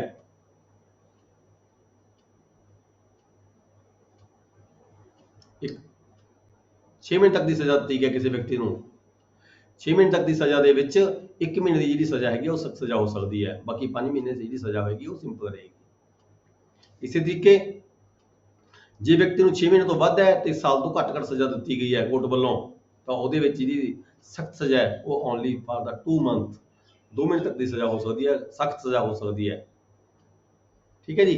ਇਸੇ ਤਰੀਕੇ ਹੈਗਾ ਜੇ 3 ਮੰਥ ਹੈ, ਜੇ shall exceed 1 year, the term of the imprisonment shall exceed 1 year, ਜੇ 1 ਸਾਲ ਤੋਂ ਵੱਧ ਸਮਾਂ ਹੈਗਾ ਸਜ਼ਾ ਦਾ ਤਾਂ ਉਸ ਵਿਅਕਤੀ ਨੂੰ ਜਿਹੜੀ ਸਜ਼ਾ ਹੈਗੀ ਹੈ ਸਖਤ ਸਜ਼ਾ ਸਿਰਫ 3 ਮਹੀਨਿਆਂ ਦੀ ਦਿੱਤੀ ਜਾ ਸਕਦੀ ਹੈ। ਇਹ ਕੁਛ ਜਿਹਨੇ ਹੈਗੀਆਂ ਨੇ ਸੋਲਿਟਰੀ ਸਖਤ ਸਜ਼ਾਵਾਂ ਦੇ ਸੰਬੰਧ ਵਿੱਚ ਕੁਝ ਟੇਬਲ ਦਿੱਤਾ ਗਿਆ। ਇਸ ਟੇਬਲ ਦੇ ਅਕੋਰਡਿੰਗ ਹੀ ਜਿਹੜੀ ਕੋਰਟ ਨੇ ਸਜ਼ਾ ਸੁਣਾਉਂਦੀ ਹੈ। Limit of solitary confinement. ਹੁਣ ਦੇਖੋ ਪਤਾ ਕੀ ਹੈ, ਲਗਾਤਾਰ ਕਿ ਮਹੀਨੇ ਦੀ ਸਜ਼ਾ ਦੇ ਸਖਤ ਸਜ਼ਾ ਦੇ ਕੇ ਰੱਖਣਾ, ਜਾਂ ਲਗਾਤਾਰ 2 ਮਹੀਨੇ ਦੀ ਸਖਤ ਸਜ਼ਾ ਦੇ ਕੇ ਰੱਖਣਾ, ਜਾਂ ਲਗਾਤਾਰ 3 ਮਹੀਨੇ ਦੀ ਸਖਤ ਸਜ਼ਾ ਦੇ ਕੇ ਰੱਖਣਾ, ਇਹ ਵੀ ਮਤਲਬ ਜਸਟਿਸ ਨਹੀਂ ਹੁੰਦਾ ਕਾਨੂੰਨੀ ਤੌਰ ਤੇ। ਇਹਦੇ ਵਿੱਚ ਵੀ ਕੁਝ ਗੈਪ ਰੱਖਿਆ ਜਾਂਦਾ ਹੈ ਵੀ ਜਿਹੜੀ ਸਖਤ ਸਜ਼ਾ ਜੇ ਦਿੱਤੀ ਜਾਂਦੀ ਹੈ ਤਾਂ ਰੈਗੂਲਰ 1 ਹਫ਼ਤਾ 2 ਹਫ਼ਤਾ, ਫਿਰ ਉਸ ਨੂੰ ਦੁਬਾਰਾ ਸਿੰਪਲ ਚ ਆ ਜਾਏ, ਫਿਰ ਰਿਗਰਸ, ਫਿਰ ਸਿੰਪਲ। ਮਤਲਬ ਕਿ ਜਿਹੜੀ ਸਖਤ ਸਜ਼ਾ ਹੁੰਦੀ ਹੈ ਉਹ ਵੀ ਲਗਾਤਾਰ ਨਹੀਂ ਚੱਲਦੀ। ਜੇ ਮੈਂ 1 ਮਹੀਨੇ ਦੀ ਸਜ਼ਾ ਦਿੱਤੀ ਗਈ ਹੈ ਤਾਂ 1 ਮਹੀਨਾ ਵੀ ਲਗਾਤਾਰ ਨਹੀਂ ਚੱਲਦੀ, 1 ਮਹੀਨਾ ਪੂਰਾ ਕਰਿਆ ਜਾਏਗਾ। ਉਹ ਇੱਕ ਇੰਟਰਵਲ ਚ ਹੋਵੇ, ਚਾਹੇ 2 ਇੰਟਰਵਲ ਚ ਹੋਵੇ, ਚਾਹੇ 3 ਇੰਟਰਵਲ ਚ ਹੋਵੇ। ਉਹਦੇ ਲਈ ਜਿਹੜਾ ਸੈਕਸ਼ਨ 74 ਹੈ ਇਹ ਦੱਸਦਾ ਹੈਗਾ ਵੀ ਲਿਮਿਟ ਆਫ ਸੋਲਿਟਰੀ ਕਨਫਾਈਨਮੈਂਟ ਕਿਵੇਂ ਹੋਣੀ ਚਾਹੀਦੀ ਹੈ। ਇਨ ਐਗਜ਼ੀਕਿਊਟਿੰਗ ਅ ਸੈਂਟੈਂਸ ਆਫ ਸੋਲਿਟਰੀ ਕਨਫਾਈਨਮੈਂਟ, ਜਦੋਂ ਅਸੀਂ ਸਖਤ ਸਜ਼ਾ ਕਿਸੇ ਕੋਰਟ ਨੇ ਮਤਲਬ ਕਿ ਦੇਣੀ ਹੈ ਤਾਂ ਜਿਹੜੀ ਜੇਲਰ ਅਥਾਰਟੀਜ਼ ਹੁੰਦੀਆਂ ਨੇ, such confinement shall in no case exceed 14 days at a time. ਲਗਾਤਾਰ ਇੱਕੋ ਵਾਰੀ 14 ਦਿਨ ਤੋਂ ਵੱਧ ਨਹੀਂ ਹੋ ਸਕਦੀ ਸਖਤ ਸਜ਼ਾ। 14 ਦਿਨਾਂ ਬਾਅਦ ਉਸ ਨੂੰ ਸਿੰਪਲ 'ਚ ਲੈ ਕੇ ਜਾਣਾ ਪਏਗਾ, ਕਿਉਂਕਿ ਸਖਤ ਸਜ਼ਾ ਦਿੱਤੀ ਗਈ ਹੈ। 14 ਦਿਨ ਤੋਂ ਜੇ ਮਹੀਨੇ ਦੀ ਸਜ਼ਾ ਕਿਸੇ ਵਿਅਕਤੀ ਨੂੰ ਦਿੱਤੀ ਗਈ ਹੈ ਤਾਂ 14 ਸਾਲ ਲਗਾਤਾਰ ਇੱਕ ਵਾਰੀ ਨਹੀਂ ਹੋ ਸਕਦੀ, 14 ਦਿਨ ਤੋਂ ਵੱਧ ਨਹੀਂ ਹੋ ਸਕਦੀ। Shall not in no case exceed 40 days at a time. 7 ਦਿਨ 8 ਦਿਨ 9 ਦਿਨ 10 ਦਿਨ ਹੋ ਸਕਦੀ ਹੈ, ਪਰ 14 ਦਿਨ ਤੋਂ ਵੱਧ ਨਹੀਂ ਹੋ ਸਕਦੀ ਲਗਾਤਾਰ। with the intervals between the periods of solitary confinement of not less duration than such period when the imprisonment awarded shall exceed 3 months। ਜੋ 3 ਮਹੀਨੇ ਤੋਂ ਵੱਧ ਜਿਹੜੀ ਹੈਗੀ ਹੈ ਸਖਤ ਸਜ਼ਾ ਸੁਣਾਈ ਗਈ ਹੋਵੇ ਤਾਂ solitary confinement shall not exceed 7 days in any 1 month। 1 ਮਹੀਨੇ ਦੇ ਵਿੱਚ ਮੈਕਸਿਮਮ 7 ਦਿਨ ਦੀ ਸਜ਼ਾ ਹੋ ਸਕਦੀ ਹੈ ਸਖਤ ਸਜ਼ਾ। ਜਦੋਂ ਕਿਸੇ ਵਿਅਕਤੀ ਨੂੰ 3 ਮਹੀਨਿਆਂ ਤੋਂ ਵੱਧ ਦੀ ਸਜ਼ਾ ਸੁਣਾਈ ਗਈ ਹੋਵੇ ਸਖਤ ਸਜ਼ਾ, ਤਾਂ 1 ਮਹੀਨੇ ਉਹਦੀ ਜਿਹੜੀ ਸਜ਼ਾ ਹੈਗੀ 1 ਮਹੀਨੇ ਦੇ ਵਿੱਚ 7 ਦਿਨ ਤੋਂ ਵੱਧ ਨਹੀਂ ਹੋ ਸਕਦੀ। when the imprisonment awarded shall exceed 3 months the solitary confinement shall not exceed 7 days any 1 month। ਕਿਸੇ ਵੀ 1 ਮਹੀਨੇ ਦੇ ਵਿੱਚ 7 ਦਿਨ ਤੋਂ ਵੱਧ ਨਹੀਂ ਸਜ਼ਾ ਹੋ ਸਕਦੀ। ਇਸੇ ਤਰੀਕੇ ਸੈਕਸ਼ਨ 75 ਕੀ ਕਹਿੰਦਾ ਹੈ, enhanced punishment for certain offences under chapter 7 12 or chapter 17 after the previous conviction। ਜਦੋਂ ਕੋਈ ਵਿਅਕਤੀ ਪਹਿਲਾਂ ਤੋਂ ਹੀ ਜੇਲ੍ਹ ਦੇ ਵਿੱਚ ਹੈਗਾ, ਤੇ ਉਹਦੀ ਜਿਹੜੀ ਸਜ਼ਾ ਵਧਾਣੀ ਹੈ ਕਿਸੇ ਹੋਰ ਕਿਸੇ ਪਨਿਸ਼ਮੈਂਟ ਦੇ ਕਾਰਨ ਉਸ ਨੂੰ ਕੋਰਟ ਨੇ ਹੋਰ ਸਜ਼ਾ ਸੁਣਾ ਦਿੱਤੀ। enhanced punishment for certain offences under chapter 12 or 17 ਅੱਗੇ ਜਾ ਕੇ ਪੜਾਂਗੇ ਆਪਾਂ। whoever having been convicted by a court of India of an offence punishable under chapter 12 or 17 this code with imprisonment of either jurisdiction for a term of 3 years or upwards।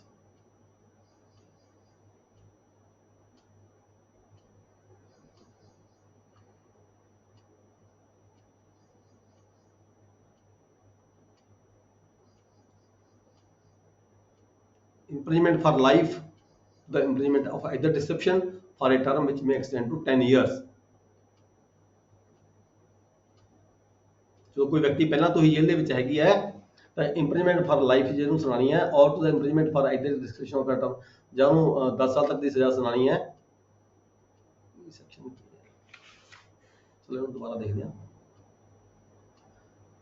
Next ਕੀ ਆ ਗਿਆ, chapter 4 general exceptions।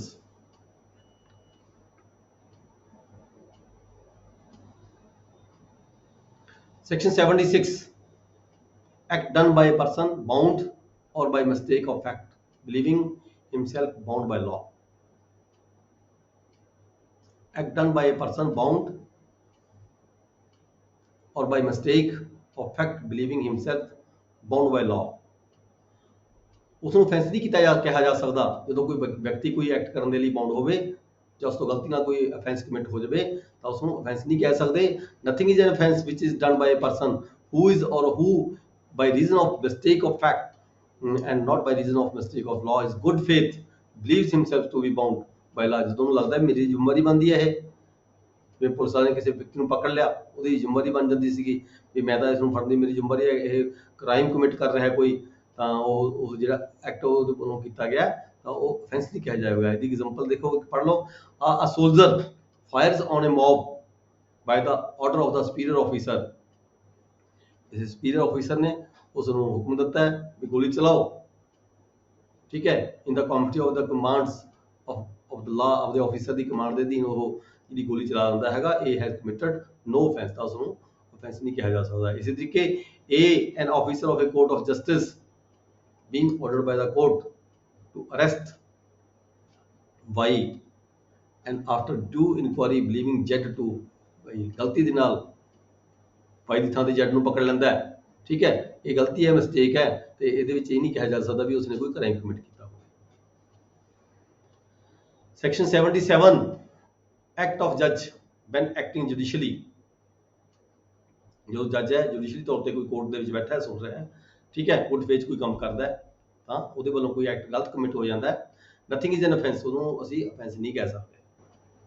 ਹੁਣ general ਆਪਣੀ working ਦੇ ਵਿੱਚ ਕੋਈ ਕੰਮ ਹੋਇਆ ਹੈਗਾ, nothing is an offence which is done by a judge when acting judicially ਤੌਰ ਤੇ ਕੰਮ ਕਰ ਰਿਹਾ ਹੈ in the exercise of the powers which good faith ਦੇ ਵਿੱਚ he believes to be given to him by law।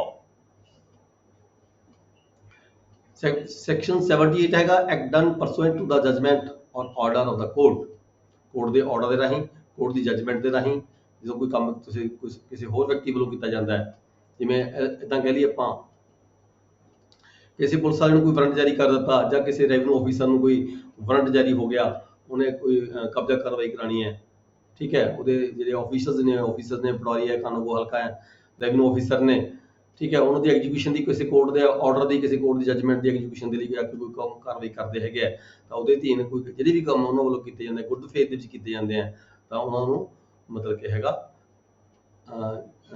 ਉਹ ਪਨਿਸ਼ੇਬਲ ਨਹੀਂ ਹੋਣਗੇ। if done, section 79 ਹੈਗਾ act done by a person justified or by mistake of fact believing himself justified by law, ਇਸ ਤਰੀਕੇ ਜਿਹੜਾ good faith ਦੇ ਵਿੱਚ ਕੋਈ ਲੱਗਦਾ ਹੈ ਜਸਟਿਸ ਦੇ ਤੌਰ ਤੇ ਕੋਈ ਵਿਅਕਤੀ ਕੰਮ ਕਰਦਾ ਹੈ ਜਾਂ ਬਾਈ ਮਿਸਟੇਕ ਉਹ ਤੋਂ ਕੰਮ ਕੋਈ ਗਲਤ ਹੋ ਜਾਂਦਾ ਹੈਗਾ, ਕੋਈ offense commit ਹੋ ਜਾਂਦਾ ਹੈ, ਪਰ ਉਸਨੂੰ ਉਹ ਕੀਤਾ ਹੈ ਉਹਨੇ ਗੁੱਡ ਫੇਥ ਦੇ ਵਿੱਚ believes himself to be justified by law in doing it by mistake of good faith, ਤਾਂ ਉਹਨੂੰ offense ਨਹੀਂ ਕਿਹਾ ਜਾ ਸਕਦਾ। ਮਤਲਬ ਇਹ ਜਨਰਲ ਕੁਝ ਐਕਸੈਪਸ਼ਨਸ ਹੈਗੀਆਂ ਨੇ, 4-5 ਜਿਹੜੀਆਂ ਹੈਗੀਆਂ ਨੇ, ਜਿਹੜੀਆਂ ਗੁੱਡ ਫੇਥ ਕੋਈ ਵਿਅਕਤੀ ਕੰਮ ਕਰਦਾ ਕਿਸੇ ਕੋਰਟ ਦੇ ਆਰਡਰ ਰਾਹੀਂ ਕਰਦਾ ਹੈਗਾ, ਤਾਂ ਜਿਹੜੀਆਂ ਉਹ ਐਕਸੈਪਸ਼ਨਸ ਨੇ ਉਹਨਾਂ ਤੇ ਇਹ ਨਹੀਂ ਹੈਗਾ ਵੀ ਉਹਨੇ ਅਫੈਂਸ ਕਮਿਟ ਕੀਤਾ ਹੋਵੇ। ਜਿਵੇਂ ਕਿ ਐਗਜ਼ਾਮਪਲ ਦਿੱਤੀ ਗਈ ਹੈ, A sees Z commit what appears to A to be murder,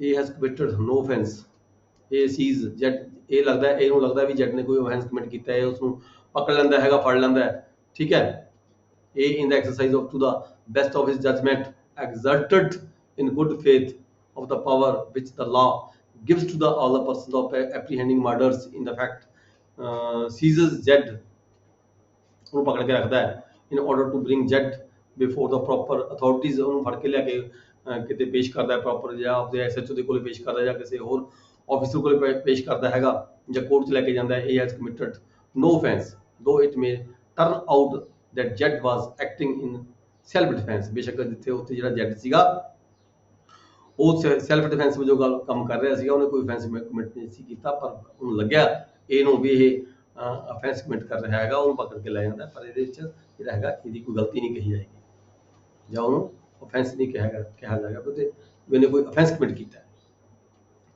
Section 80 ਹੈ accident in doing a lawful act,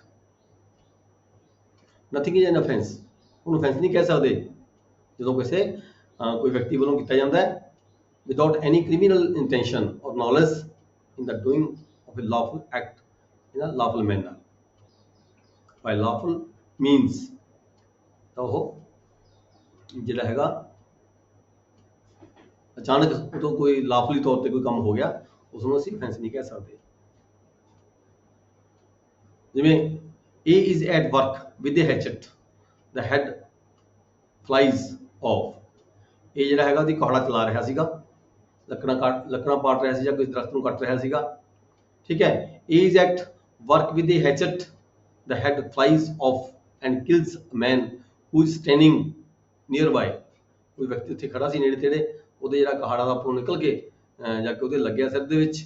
here if there was no want of proper caution, ਬੇਸ਼ੱਕ ਉੱਥੇ ਉਸਨੇ ਕੋਈ ਮਾੜਾ ਮੋਟਾ ਬੇਧਿਆਨੀ ਉਹਦੀ ਹੋ ਗਈ। his act is excusable not an offense। ਜਿਹੜਾ ਉਹਦਾ ਜਿਹੜਾ ਐਕਟ ਹੈ ਉਹ excusable ਹੈ, ਉਹ offense ਦੀ ਪਰਿਭਾਸ਼ਾ 'ਚ ਨਹੀਂ ਆਏਗਾ। ਕੀ ਹੋਇਆ ਕਿੱਥੇ ਖਤਮ ਕੀਤਾ? ਓਕੇ, ਟਾਈਮ ਵੀ ਬਹੁਤ ਹੋ ਗਿਆ ਇੱਥੋਂ। ਠੀਕ ਹੈ ਜੀ, ਅੱਜ ਦੀ ਕਲਾਸ ਇੱਥੇ ਅਸੀਂ ਖਤਮ ਕਰਾਂਗੇ। ਕਿਸੇ ਦਾ ਕੋਈ ਕੁਐਸਚਨ ਹੈਗਾ ਜੀ ਉਹ ਕਰ ਸਕਦਾ ਹੈ। ਕਿੱਥੇ ਤੱਕ ਕੀਤਾ ਹੈ?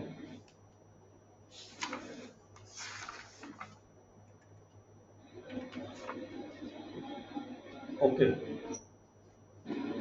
ਇਹ ਆਪਾਂ ਐਕਸਟਰਾ ਕਰਾਤਾ।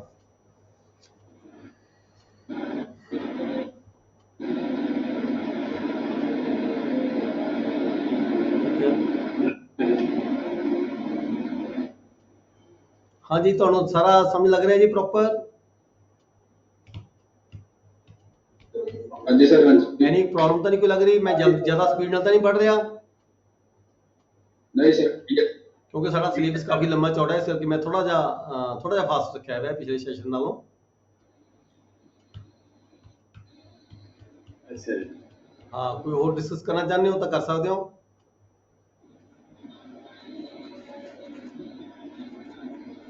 ठीक है सर। ठीक है जी, किसी ਦੀ ਕੋਈ क्वेश्चन ਹੋਵੇ, ਕੋਈ ਕੁਐਰੀ ਹੋਵੇ ਕਿਸੇ ਵੀ ਤਰ੍ਹਾਂ ਦੀ? Okay, class is over, thank you very much।